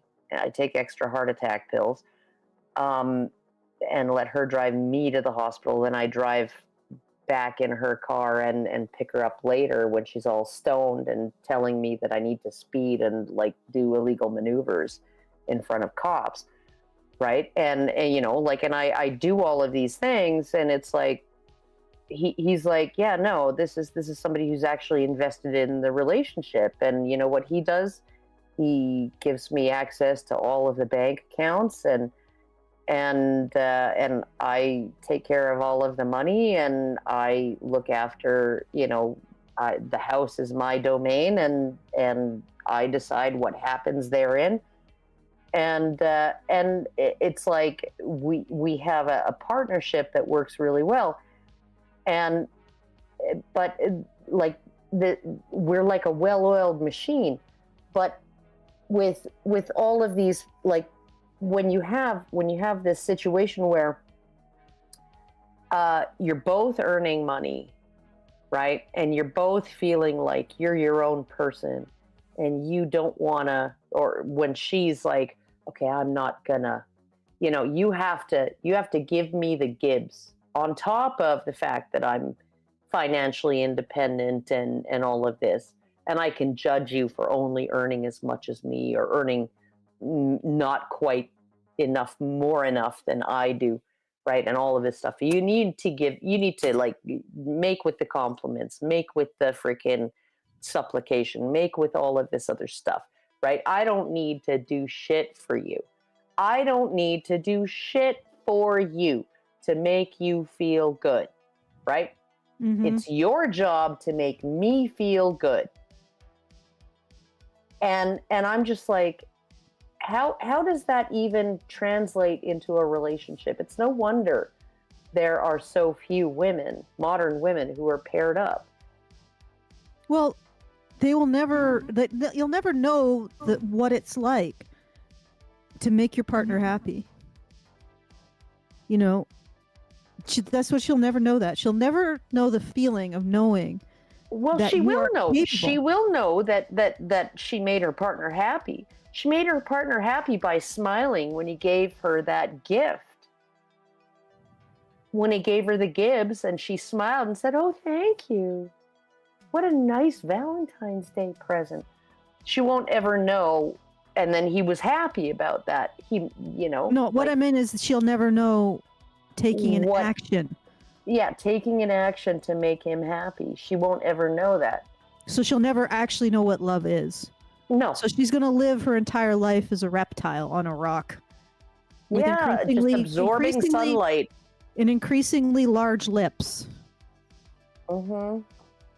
And eventually she'll look like Madonna, who literally does look like a reptile with large lips. No offense. I guess that is... like... But, Oh, go ahead. I was going to read the Super Childs, but... Yeah. But I have some thank yous. I wonder if I should do some shilling. I mean, isn't the point of injecting your lip to have large lips? Yes, but she probably does have larger lips than she did. They do look like artificially enhanced. Or she's just, I don't know, maybe she's had some dental work. She does lip liner outside her lip line and fills it in. So fat. Yeah, I know this is really catty to comment on. It's just, I think it says something about someone's psychology. Okay, got a super... Well, you said you want to do some thank yous. Yes, I have some thank yous to do. And ultimately, the fact that she has decided to have, instead of actually working on herself and her approach to relationships, she's decided to increase the size of her lips. I think that says something. But regardless, I have some thank yous. I have. Wait, no, that was a super chow. I'm sorry. There's a lot of stuff that I have to work through to figure out what's going on. It's all right. Clean up your room. Clean up my room. Yeah, I'm busily sorting everything here. Nope, that's not the one. I know someone did like $5, but I'm trying to figure out where it was. Oh, okay, here we go. Silver Bullet gives us $5. Thank you, Silver Bullet. Wow. All right, and Magnus River Mage gives us $50. Thank you, Magnus. Thank you. My spoon is too I wonder if big. this is the Magnus who left the comment that I'm going to be replying to in like a couple hours on the channel. But you know, if it is you, I do appreciate the comment. It gave me some time it gave me some thoughts to think, even if it was sort of scathing. Anyway, so those are the two thank yous. If you would like to help us out, once again, it's at feedthebadger.com/support. Should I do some like we are in the last day, so and we really do need, if you are able, please do go to feedthebadger.com/support. Just put it in your URL, consider it. And I wanted to say, I heard that Mike had a bit of maybe black pill rant yesterday. Would you say that, Brian? Yeah, he's been pretty black pilled on stuff lately. Yeah. Yeah, I would say that. But I mean, he's entitled to have that view if he wants. Yeah, no, but he was saying that, and I get it, because there's a lot of like people white pills out there who say. Yeah, he was saying like to beware of false white pills because people will say, you know, trust the plan, things like that. Yeah, trust the plan. Here's the turning point. Trump is doing 7D chess, that kind of thing. Well, here's the thing. We can only do what we can do, right? And we can't necessarily change what is outside of our ability to change. So the society that we have is on a particular trajectory. It is decided to fully and completely embrace a very destructive, socially destructive notion, which is that men oppress women. And we are seeing the fallout of that. And we're going to continue to see the fallout of that. And the society that we're a part of is going to continue to beat that drum until it can't anymore. But that doesn't mean that we can't do something different, right? They're going to do their thing. And ultimately, they're going to be destroyed by the thing that they're doing. I don't know how it's going to play out. Maybe the destruction is just going to be one day they'll wake up and they'll be like, you know what? My life is shit. I want to do something different. You know, they'll just be like, there's a reason why everything is going wrong, why we have cancel culture, why we have these endless revolutions, why the pride flag has so many symbols on it that it's starting to look insane. It's starting to look slightly demonic. No offense, but that thing is like, it's really ugly. And why everybody seems to be more suspicious of each other, less trusting. Everyone seems to be more willing to justify bad behavior. Why the social fabric appears to be unraveling. And maybe they'll wake up one day and say, you know what? I don't like this. Let's do something different. You know, that's entirely within the realm of possibility. But if that is to happen, there has to be a path out. There has to be something that they can see, a deer path, whatever you want to call it. Just something that they can follow out. And that's where we come in. That's what we are doing. We are creating that path on Honey Badger Radio, and all the people watching it, all the people who are supporting it. Very, very important to support so that that exists. Because it's not a situation where we can say, okay, we got to change their minds. Well, they're gonna hit the wall. Like the rest of society, that we're going to take this message to an insane degree of just demonic insanity. And eventually the pain is going to be such that they'll want to do something different. And if there's going to be a chance for them to do something different, it's because we will have that pathway out. And that's what we're building here.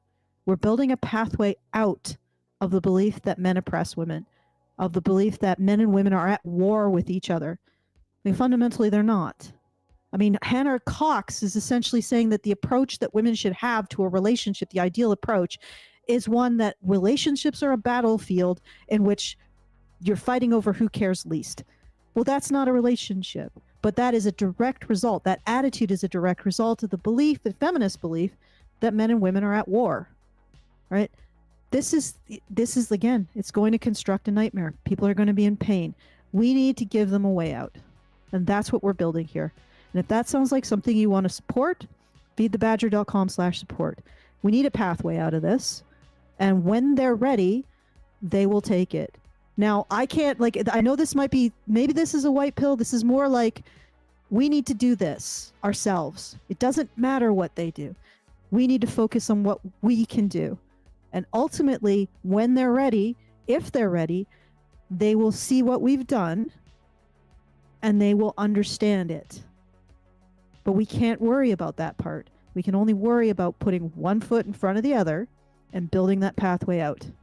And if you want to help that, if you want to make that a reality, then feedthebadger.com/support.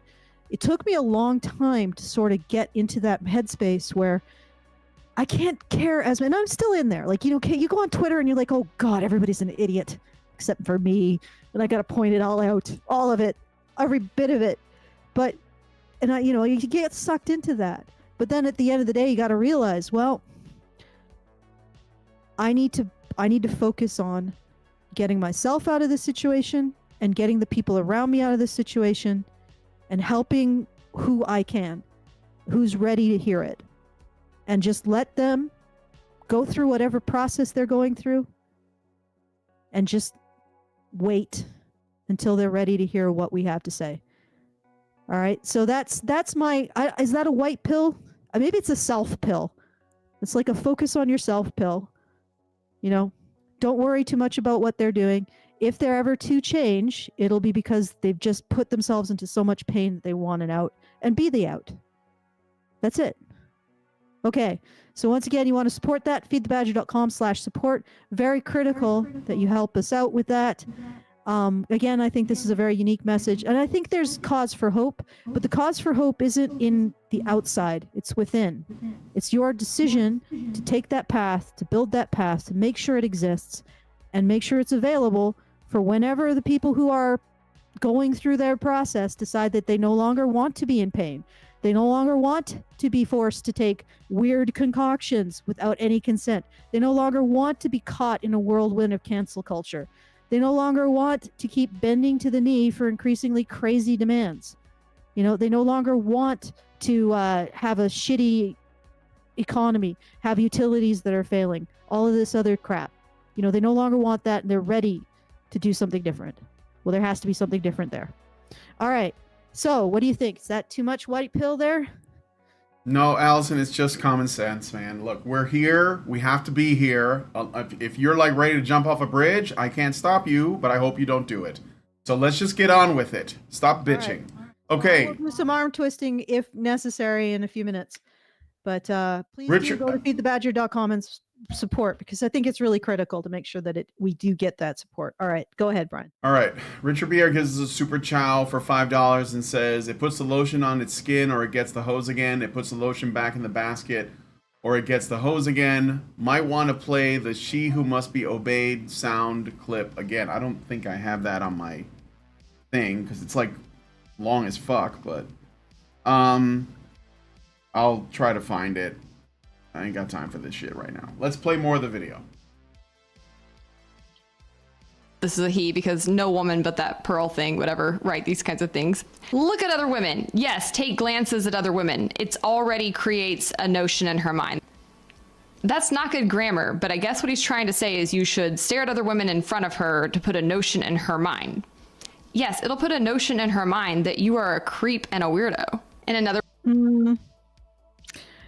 That you have options, or that you think you have options, or you're not grasping to keep her around. Again, I'll remind you that she says that the ideal approach for a woman in a relationship is to treat it like a battleground of who cares least.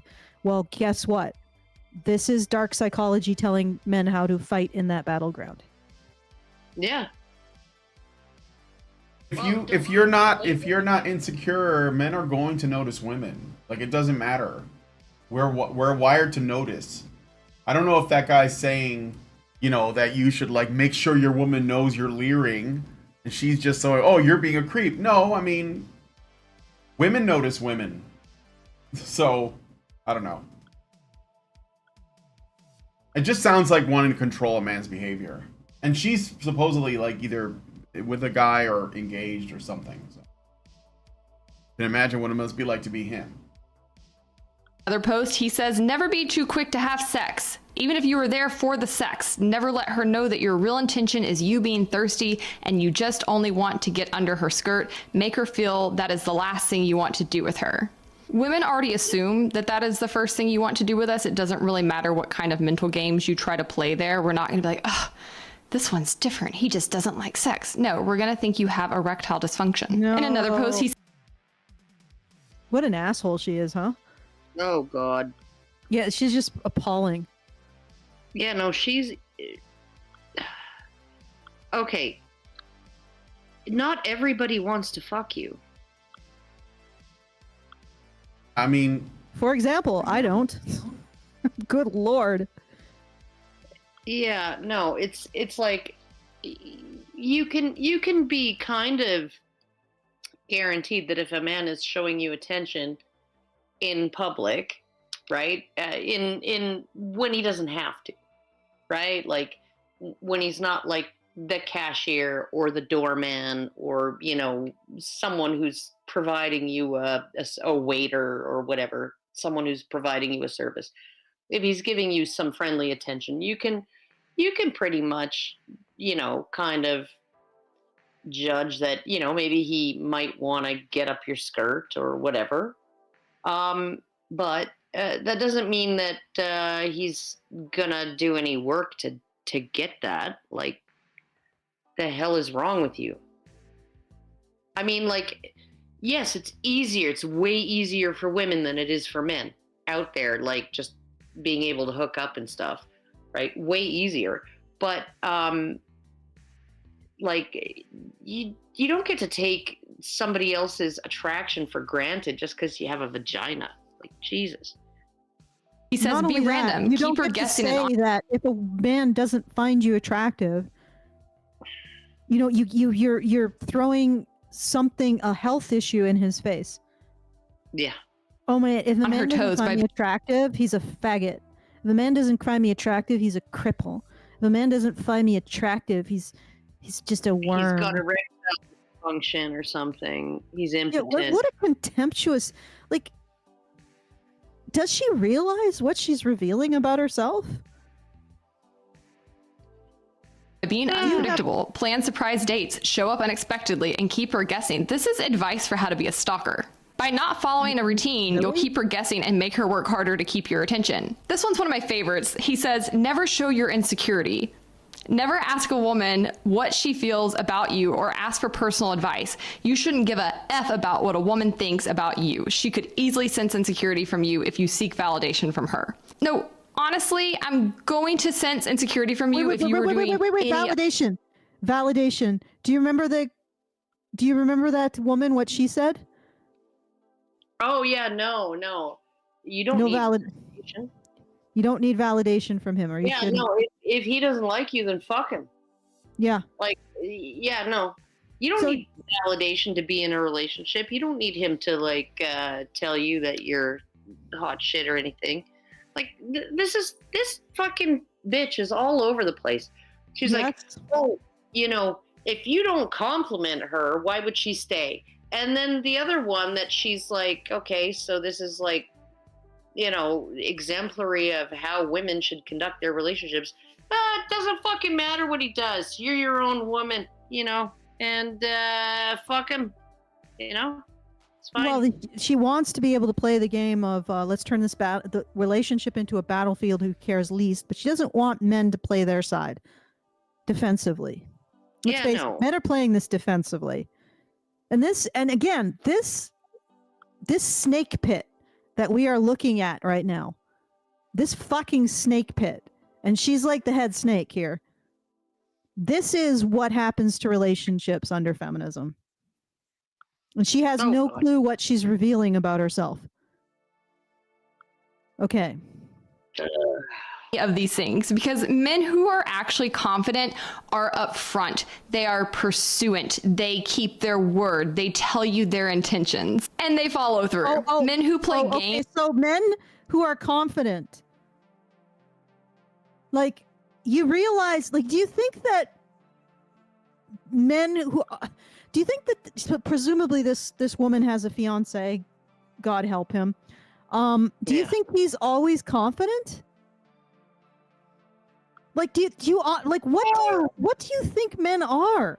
Of course men have insecurities, but it sounds like you think that somehow the men who don't show you their insecurities just don't have them. They're not showing them to you for the obvious reason, and because you'd probably kick them in the ass and say that you have a erectile dysfunction. Yeah. Snake pit. Names like little boys are emotionally stunted commitment phobes who are too scared to even go to therapy and deal with their own problems, so they keep projecting them out on everybody else. And most women, by the time their brains are fully formed, which is at age 25, pick up on these patterns and avoid these guys like the plague. Okay, wait. How would you fucking know? He's saying hide your insecurities. And incidentally, any woman that recommends men go to therapy already don't understand what's going on. Like, why is this woman appealing to the collective female brain cell? Oh, women just they know these things. They can pick up on the fact that you're hiding your insecurities. We can smell fear. We're like dogs. You know what? Like, no, you can't, and I know you can't. And I'm going to use an example that Karen will pick up on pretty quickly if she's around. Are you around here, Karen? No, she might. She had to take a phone call. She probably has to take a phone call. I heard her phone ringing. When she comes back, she can confirm this. All right. A couple of years ago, like maybe almost a decade ago, maybe, there was an individual who was in this space who will remain unnamed, but he was sort of not a very pleasant dude, shall we say. And I went in and I had some conversations. He was a feminist man. I went in, I had some debates with him, and I noticed that his behavior was, let me just put it this way. I want to say it gave me an ick, but it raised the hairs on the back of my head, around the back of my neck. And so I had one debate with him. Another person in this space called up and said, would you like to debate him again? And I'm like, no, that man is a psycho. And I swear the day after I said, I wasn't going to say his name. But the day after I said that, I said, I'm not want to debate him because he's a psycho. And I would debate anyone. Like, remember Kevin Logan? Oh, God. Yeah. No, but he's not dangerous, right? He was just lame. He was just a retard. Yeah. Yeah. But there's all kinds of guys, feminist men, whatever. You debate them, it's fine. You don't feel like that rising sense of dread, shall we say. And yet I did with this guy. And then a day after I said, no, I don't want to debate him. He's a psycho.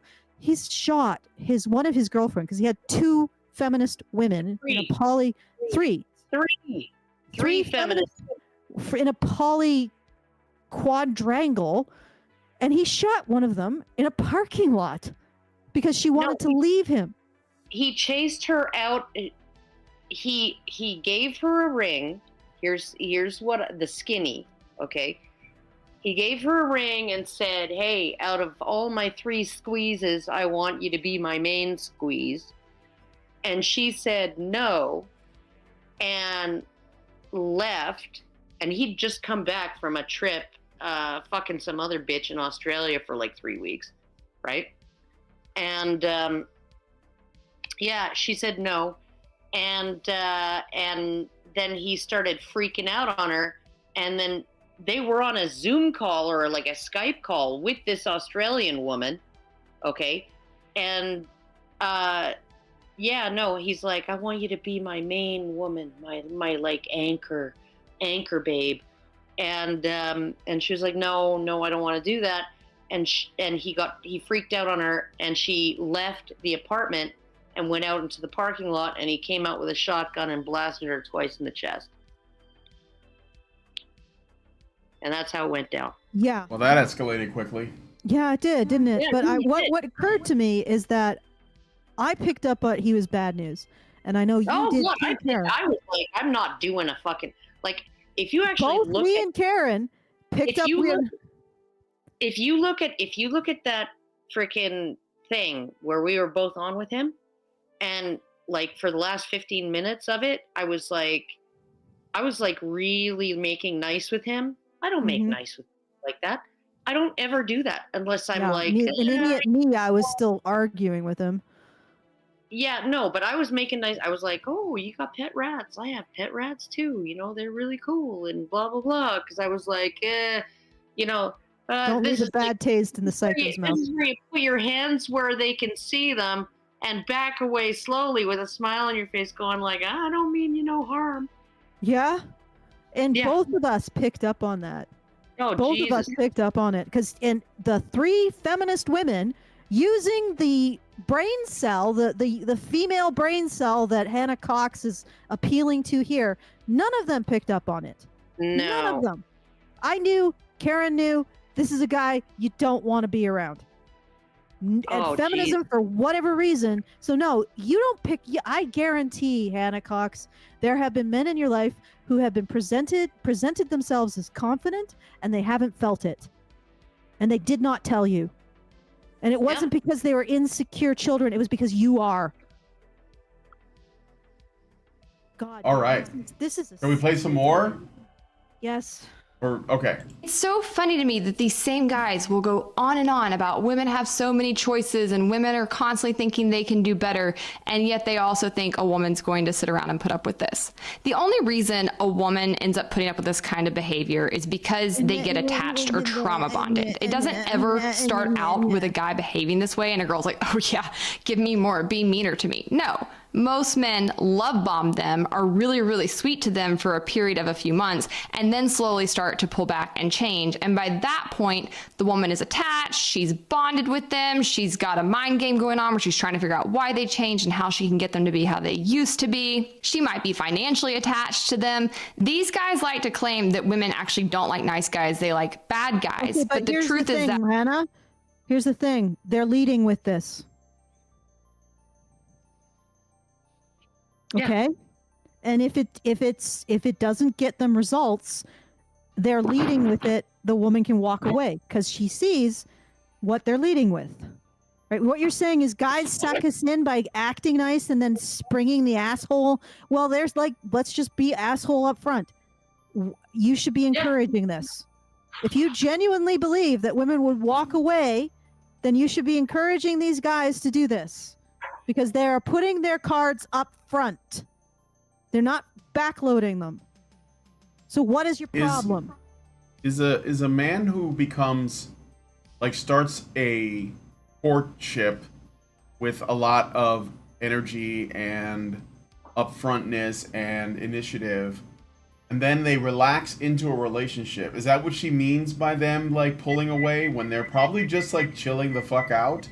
Then they're like done spending all the upfront money, and they're done, like, you know, trying to impress with the cars and the bling and whatever and the spending, and they're like, okay, I've done no, we're now together, and now I think she can start liking me for who I am, so I'm just going to relax. Is that what she means by pulling away?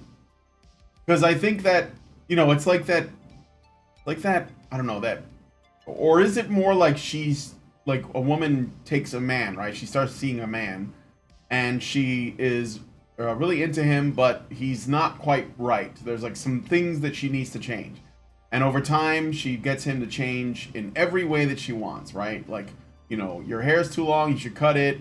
You should wear these clothes. You should get this job, whatever. And then the man does all those things, and then she's like, I can't be with him. He's not the same guy I started dating. I'm just saying, like, this is all like... Yeah, and the other thing is that this is also the end of the honeymoon period when people start... Yeah, that's kind of what I'm saying. When the honeymoon period ends and you're just kind of like, whatever, right? We're in sweatpants watching a movie and eating, like, you know, pizza carry out And then instead of I like guess going that's to a the fancy monster. place. She thinks that's being revealed. The guy is. Yeah, the monster is revealed, and he likes sausage and garlic on his pizza. Yeah, you know, and Yeah, I don't understand. I don't understand. Like, okay, the amount of effort. Okay, okay, not my husband, because he's never really put that much effort into his appearance, right? You know, grooming and stuff like that, right?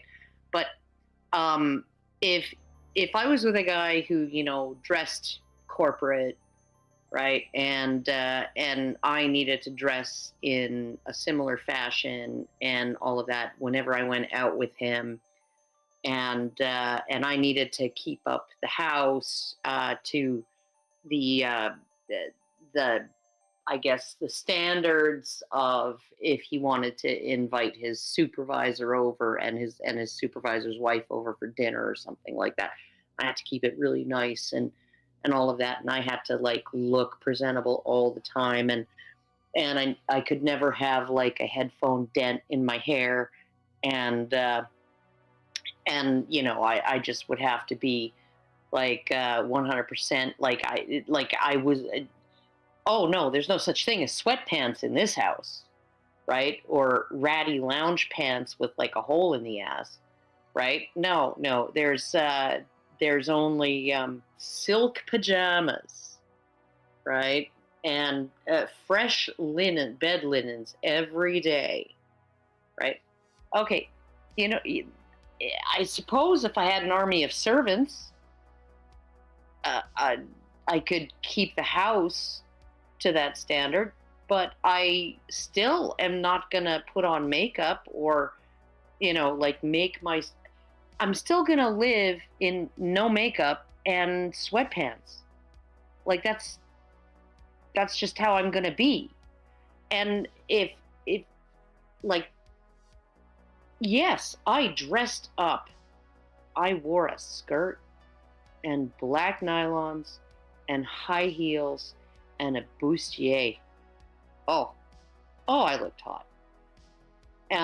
When I went to my husband's graduation from engineering school, when he got his bachelor's, he wore a suit and I wore that outfit, and we were a very attractive couple, right? But yeah, no, I'm not interested in wearing that kind of crap now. Like, yeah, I'm sorry, but yeah, well, that's the thing. The honeymoon's over. You know, then it's just your willingness to want to make your partner's life easy. Let's easier.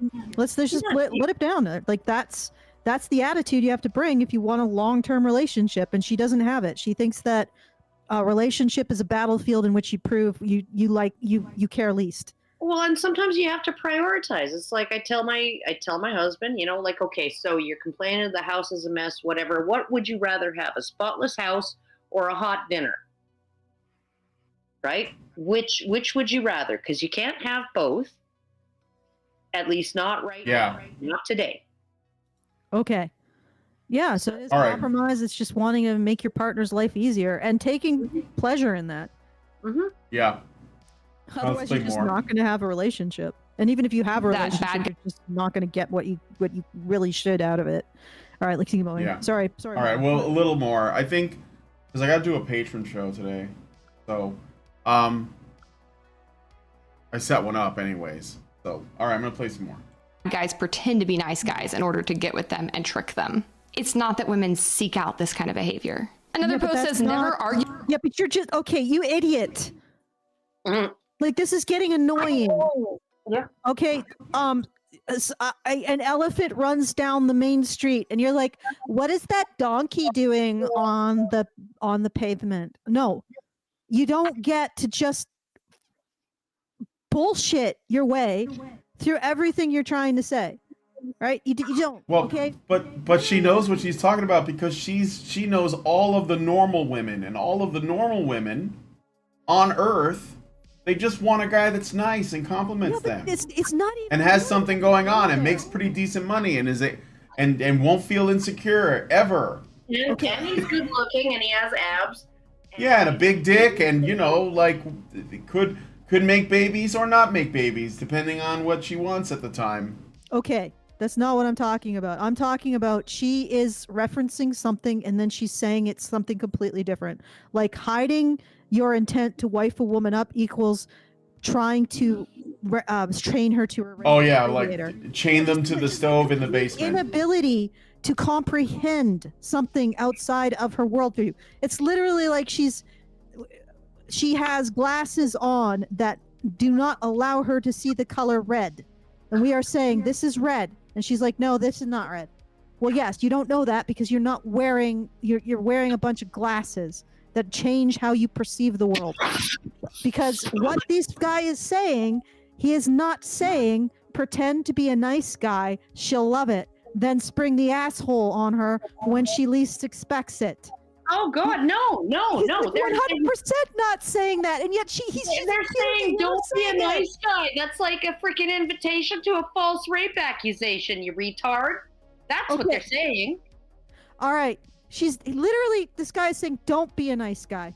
Yeah. Don't be a nice guy, and she's saying, oh, he's telling men to be a nice guy, and then they're gonna spring being an asshole. Okay, or alternatively, she's saying that the normal way that this happens is the guy pretends to be an asshole and then pretends to be a nice guy and then he springs being an asshole on her. Well, okay.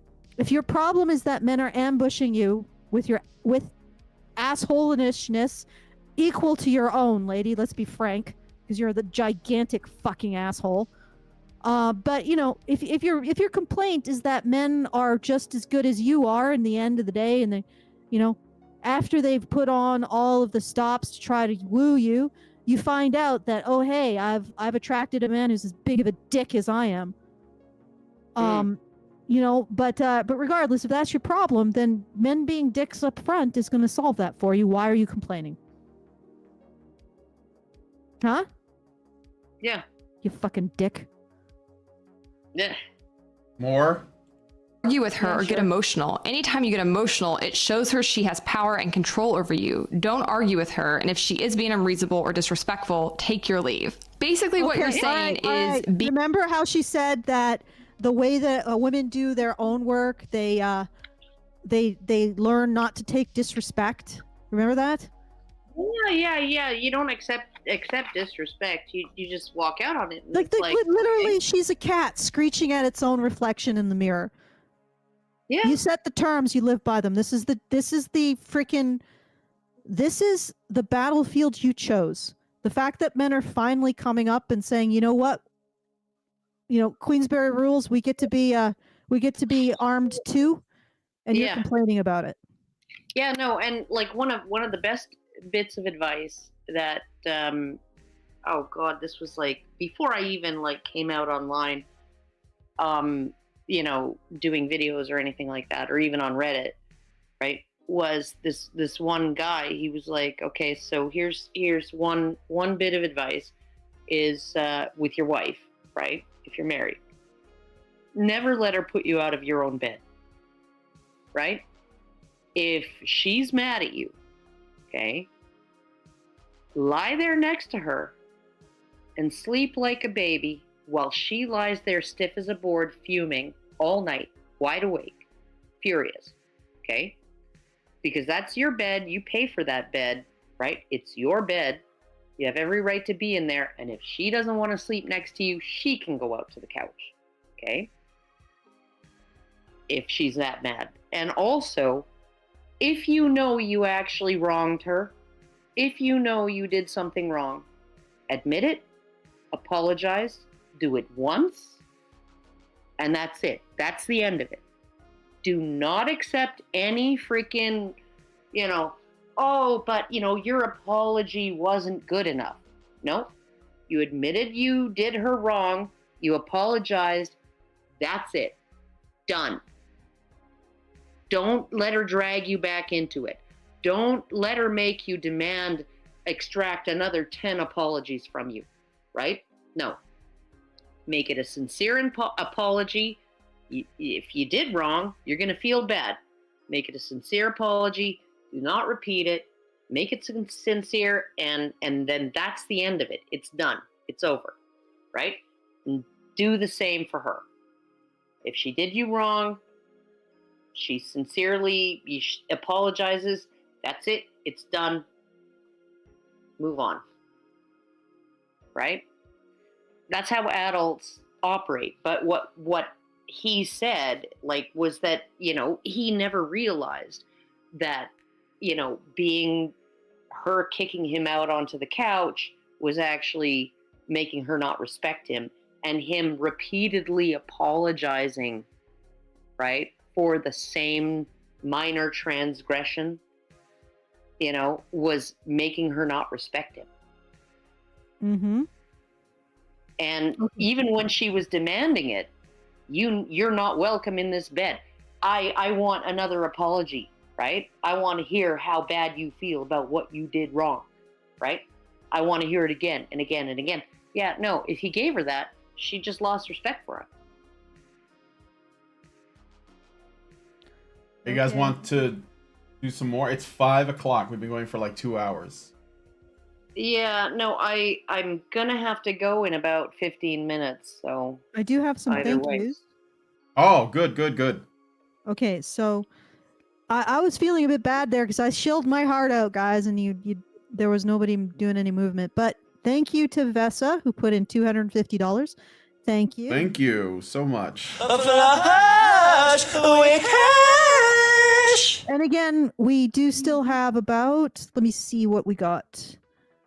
It's we're pretty close now. So whoever wants to, you know, put this fundraiser out of its misery, we got 375 left. 375 left. You guys can do that. I know you. Yeah, we can do that. And I shilled my heart out. I think I deserve, or we deserve some dosh for that shill. That was a pretty good shill, in my own opinion, of course. So feedthebadger.com/support, and let's get this fundraiser completed. Just $375 left, and this is the last day, so please put it in now if you got it. And again, if you want to send us a message, feedthebadger.com/justthetip. You get the full benefit of avoiding YouTube's minefield of comment enhancement, and we get the full benefit of whatever funds you send. All right, so back to you, Brian. All right, here we go. Yeah. Be emotionally unavailable and avoidant. This is one of the top reasons that people break up or get divorced, shutting down, stonewalling somebody. And one of the top things women actually say they want is emotional intelligence out of a man. A man who can't discuss his feelings, who can't communicate, is a complete... Okay, let's just define emotional intelligence. Okay, what women mean when they say emotional intelligence is vomit your emotions all over the room. Okay, that's what they mean. And they say they want it, okay, because that's what they do when they claim that they're more emotionally intelligent than men. It's because they vomit their emotions all over everybody else in the vicinity, okay? They say they want that from men. That is not what they want. They do not want that. They want actual emotional intelligence, which is, emotional reticence, circumspectness, the ability to pause and think under fire, to not go off half-cocked, to not go fly off the handle, to not get upset about little things, right? To not do what I'm doing right now, which is, okay, I'm mostly doing it for effect, but, you know, like, they don't want a man who is, like, if they actually got a man who was emotionally intelligent in the way that they define it, which is just vomit your emotions all over everyone around you, right? They would hate it. They would hate every fucking moment of it. They would they'd consider it threatening. Abuse and threatening. Well, I mean, and it's okay. Never argue with her or get emotional. Okay, so what was her conclusion with this again? That women want emotionally intelligent men? Yeah, whatever the hell that means. Whatever the hell that means. It's just another thing that you expect from men. And honestly, do you really, like... this guy is revealing how most likely he's revealing how he feels like that. He's probably not happy that he has to do this stuff. He's revealing what in reverse the pressures on men, right? Okay. So he is being emotionally intelligent because he's articulating the pressures that are placed on men and how to live up to them. Okay, let's see what else she has to say. You turn off. It signifies that you are not fully developed. Now, I'm not going to say that women want you to be super emotional in the way that you communicate, or they want you. Are you to say who is and is not fully developed? Like, who anointed you, Grand Poobah of emotional development? Well, she's an emotionally intelligent woman. Not according to what I'm seeing here.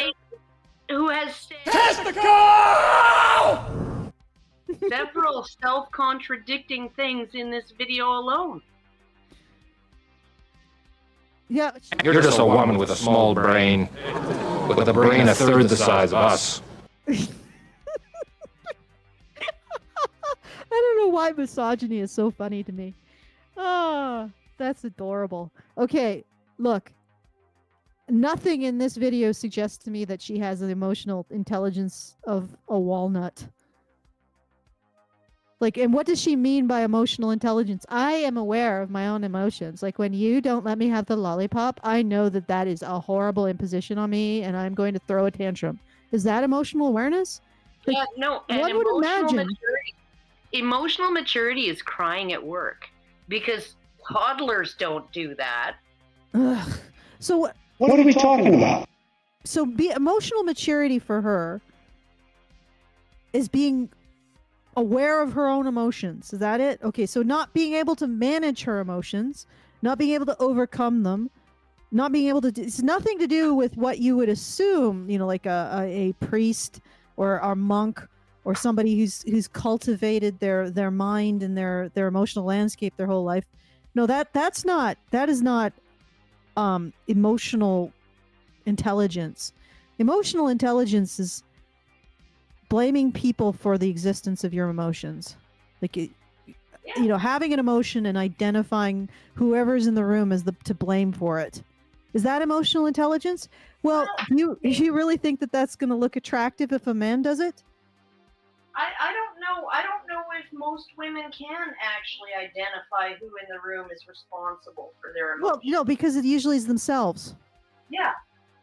Okay.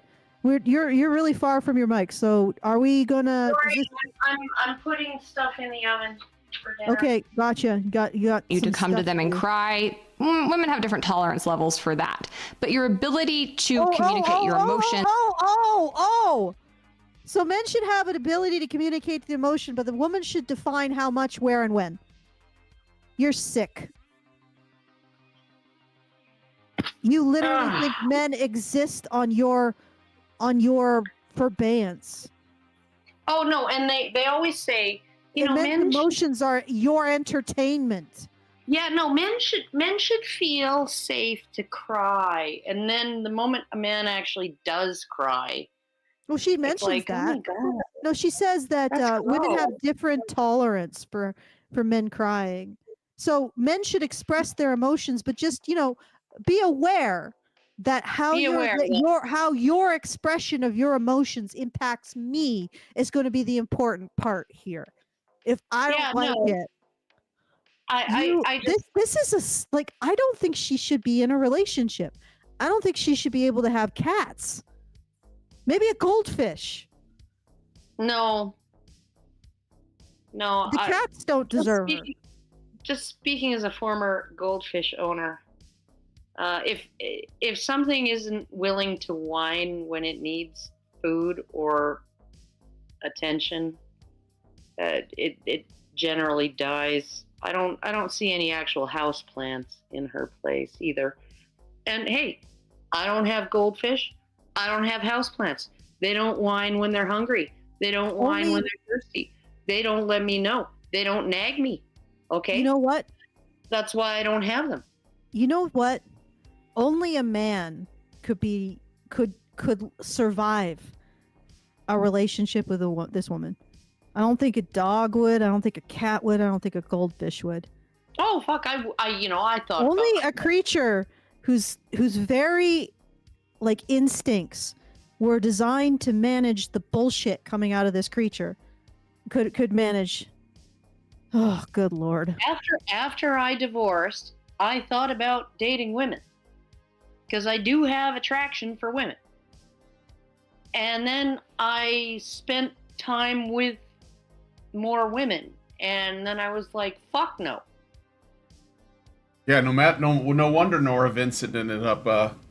No, never mind. I got a super chow. No wonder Nora Vincent ended up in a fucking facility with a Yeah.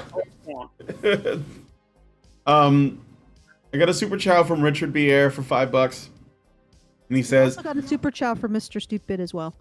Okay, and he says, not flying off the handle because the wife dying from cancer wants one last fling with a previous lover who she claims the sex was better than with her husband, who was looking after her during her decline. Okay. Yeah, that's. And then you said there was another thing. Do you want to read it? It's okay. Oh, I'll read. Okay. Hold on. I'll just put it on the screen. I don't know why it went there and not to our super child, but Mr. Stupid says, I don't know how much he gave. Says, what else is it than women's refusal to grow up and become adults when they're what? He gave $35. Oh, 35. Thank you. What else is it than women's refusal to grow up and become adults when their political representation, liberal feminists, clings to its made-up monolithic infant class like overbearing mothers to their cubs? Further, how can women ever become adults in a society that dreads nothing as much as them being harmed, even if that harm was a logical and obvious consequence of their own actions? That's two good points. Well, first of all, the monolithic infant class doesn't actually demand as much from women as actual infants. Yeah. They get so much benefits from it. They get moral approborum, they get moral self-righteousness over other people. Like, it's all positives, no downsides, right? Yeah, no, if my newborn diaper was magically changed and they were magically put down for a nap, without like screaming their heads off for like 15 minutes first. If I could do that just by tweeting, like making a tweet, yeah, no, I would have done that. Mm-hmm. Yeah. Yep. Yeah, and it's like it's slacktivism plus getting all of your instincts around taking care of the invulnerable, like the monolithic infant class. You know, like, I'm glad that people are really jiving with that idea of the party of single women, because I think it clarifies a lot of shit that's happening now. Yeah. And makes you realize what the source really is. And again, like, when I talk about the party of single women, I've clarified this a couple times, but I'm not meaning just women, because in just to respond maybe to some of the red pill stuff about women in power. If you look at ethnographic studies of peasant societies, it's overwhelmingly the conclusion is that women hold the majority of the power in these societies. Yeah. And they, I think, present men as being the ones in power in part because I think that it's just, they just want men to be happy and to feel fulfilled and all of that. Because it's, like in their world, the relationship between men and women has to work or they're all going to die. So they give men what they think men want, and men give women what they think they want, and it works, right? Both are helping each other out. Both are trying to be as kind as they can to each other. But they're being partners. They're being partners. But ultimately, at the end of the day, it seems like the women hold a lot of the practical power of the peasant culture. And so it's not a situation where women hold power and everything collapses, because that's not necessarily true in the past. And even in those cultures where women tend to be, it's more patriarchal, women tend to hold a lot of the levers of power in the background. So it's not a situation necessarily where women in power equals absolute societal collapse. The problem is that the women in power, all right, and let me use an analogy. Okay, and just bear with me because I'm going to give some caveats. Imagine if we were in a society where the people in power were teenage boys in that period of time when they still have that kind of childish sociopathy, but they haven't, they're getting close to having almost an adult-sized body. And the other analogy I would use is if you have raised a puppy, there's a point in time where they're basically adult-sized, but they have a brain of a puppy. So they're just incorrigible in a lot of ways. And just imagine that mentality, you know, that sort of juvenile, not even juvenile, just like almost infantile sociopathy, but still looking like an adult, right? And that we lived in a society in which those boys were in charge. Now, I'm going to give some caveats here. Boys tend to grow out of that really quickly. They tend to want to engage in creating pro-social hierarchies, so that gets them out of that really quickly. But just imagine that one stage, and also that's all the social expectations placed on boys to be concerned about their effect on girls, which doesn't exist in the reverse. So, but just imagine we lived in a society controlled by boys in that stage of development. Before the theory of mind really kicks in, before the empathy really kicks in, before the desire for pro-social development really kicks in. And imagine that society told them that they don't have to be concerned with how they affect women and girls.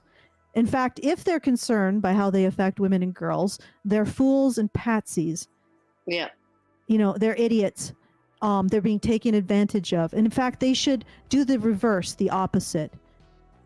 They should judge themselves by how well they treat women and girls capriciously, with contempt. They regard their relationships with them as battlefields, right? The whole feminist reversed message, basically, that they should regard women and girls as their oppressors who they're constantly in battle with, right? And imagine society was basically ruled by an electorate of boys like that, of men with that kind of a psychology. What kind of society that would construct? Right? Now, that's what we have, except it's women. Right? And if you're listening and you're like, oh yeah, that would be terrible to be ruled by a bunch of undeveloped teenage boys. And incidentally, that's criminals. Like that, the criminals are stuck in that mentality. They don't grow the adult impulse control, the adult male impulse control, the adult male desire for pro-socials. They're stuck in that juvenile state. That's why they're criminals. Right?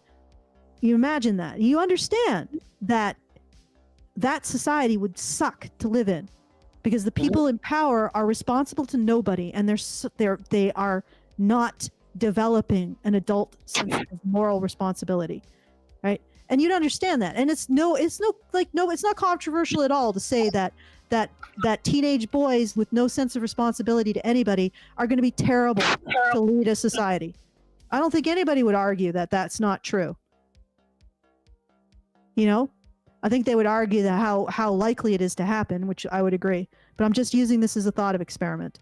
So why is it that when we point out the reverse, that this is the situation we're in with women who are the majority of the electorate, in specific, the majority of the electorate are single women who have never had to get the fuck out of their head and care about another person in their life, to understand another person in their life. And they're the ones who rule our society as the majority electorate. Why is that such controversial to say? It is not the fact that they're women.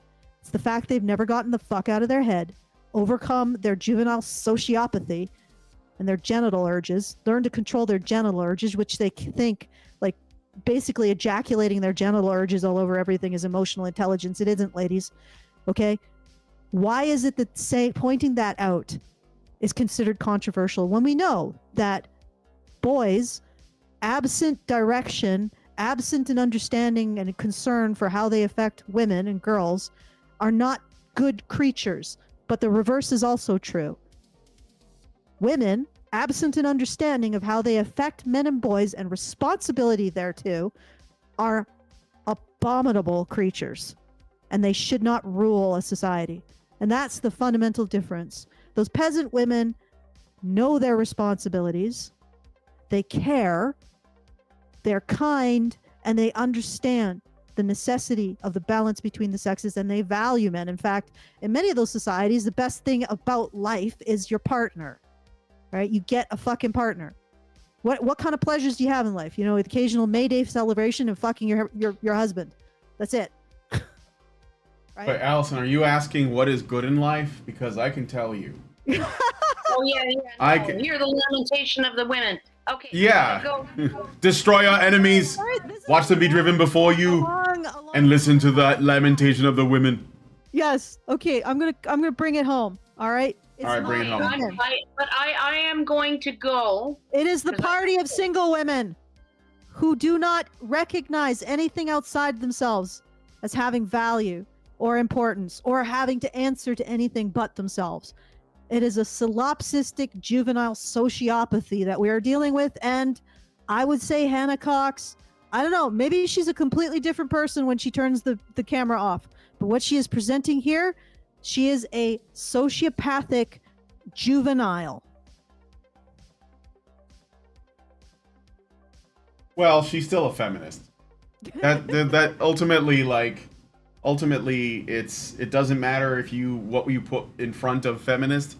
If you believe the feminist part, then you're all on the same side.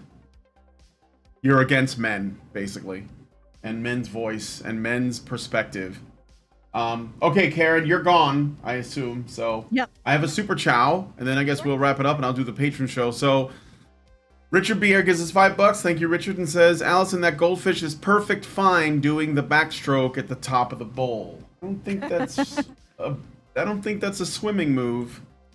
I think that goldfish is in trouble. A little bit worried. He swam too close to the top. Okay.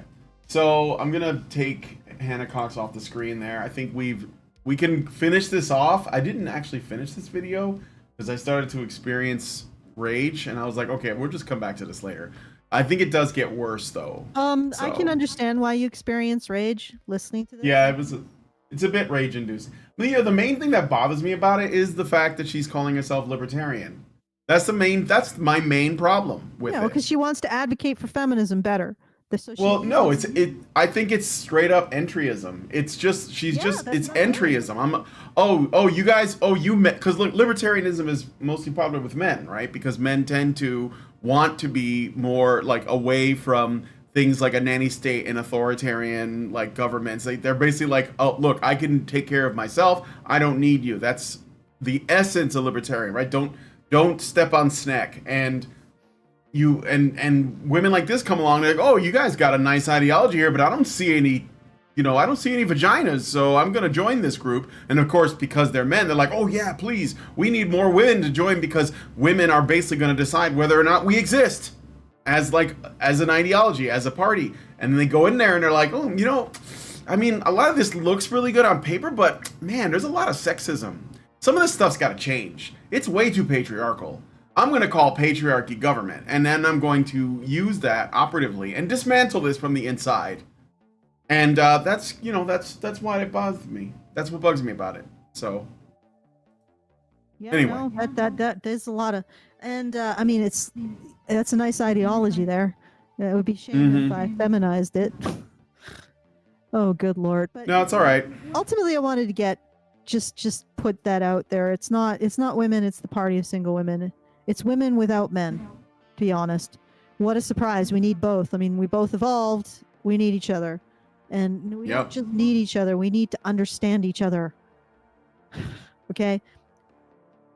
Maybe we should have made it so that the only women who can vote are like postmenopausal with 6 children.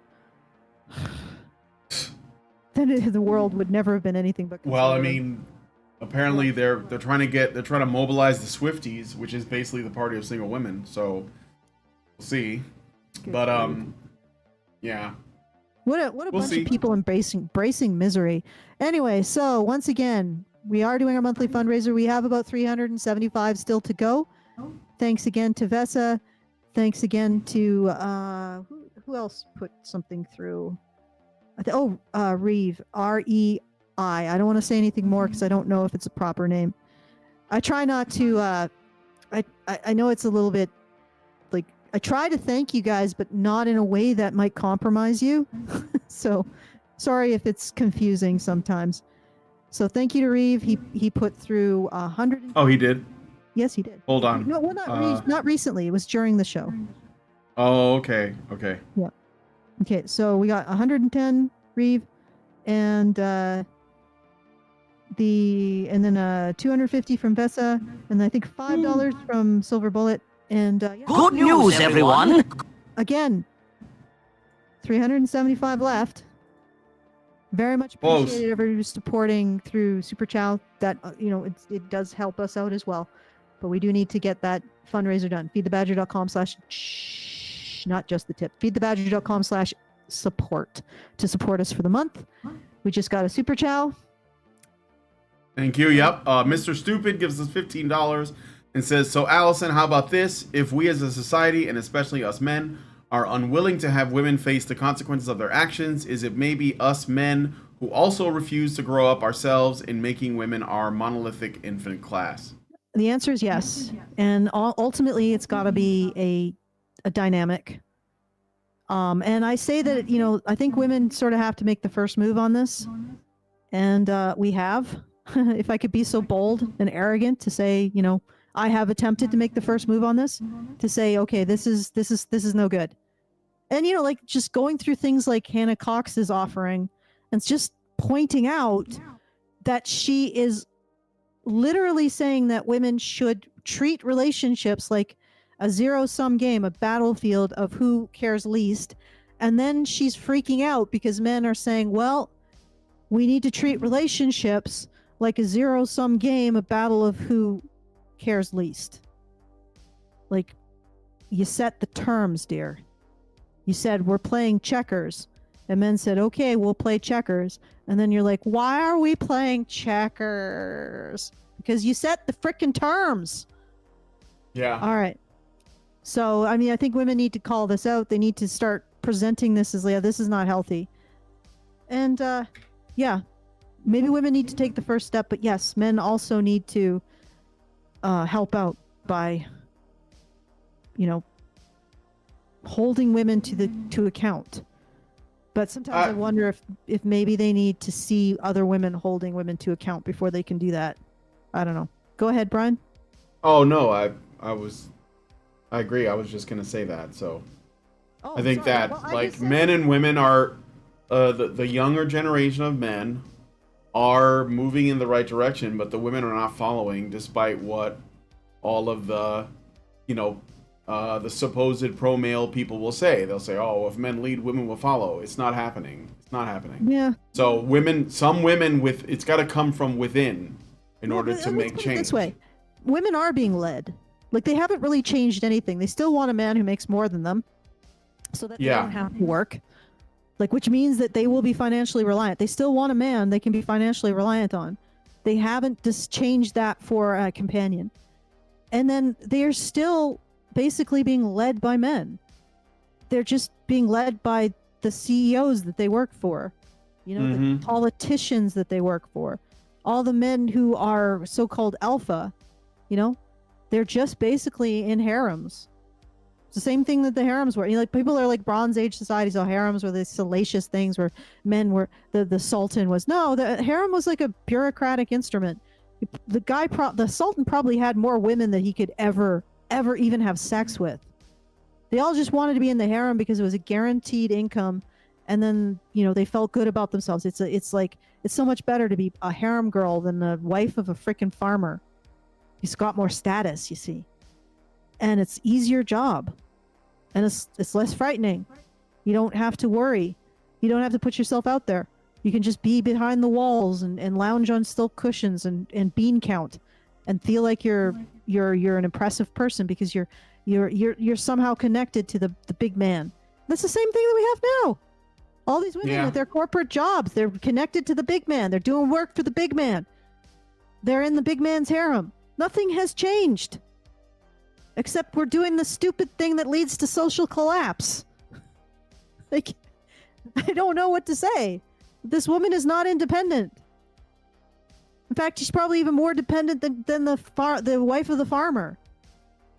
Okay, 'cause at The wife of the farmer is like producing stuff, and when the Bronze Age collapse happens, she can go off and build a farm somewhere else and sustain herself and her family. Like harem girls, outside the harem. Oh, what are they gonna do? Glom onto a warlord? I guess. Well, a few of them will be able to. The rest will just die of starvation because they're not independent. They are the most dependent, frail creatures in human history. That's the great joke. The great female independence. Really? Being in a harem is your independence. No, I don't think you've ever been ever more dependent. All right, there we go. Sorry, that's a little rant. Fine. Okay. All right. Go. So should we wrap it up then, or did Let's we wrap already it do up. that part? I could wrap it up again. I could do another double check since I did a little rant. All right. Go ahead and do that, and I'll just say. New. Okay, so guys, once again, we do need to get that fundraiser funded. So feedthebadger.com/support, and if you want to tell us we're not screaming into the void, feedthebadger.com/justthetip. So yeah, let's get this over. Like $375. Pretty. I think it'll be okay. I think we'll get that done. All right. I hope. Well, let's hope. I'm gonna wrap it up there then. Thank you. We're gonna head into the patron show, hang out with the patrons for a bit, and hopefully you'll join us by going to feedthebadger.com and setting up a subscription. All right. Well, if you guys like this video, please hit like, subscribe if you're not already subscribed, hit the bell for notifications, leave us a comment, let us know what you guys think about what we discussed on the show today. And please, please, please share this video because sharing is caring. Thank you guys so much for coming on today's episode of Rantzerker, and we will talk to you all in the next one. Are machines, dude. Okay, they are literal machines. They are talking point machines. They are impossible to fucking deal with, especially if you have like a couple dudes who have good memory on top of that too. Holy shit, you're fucked.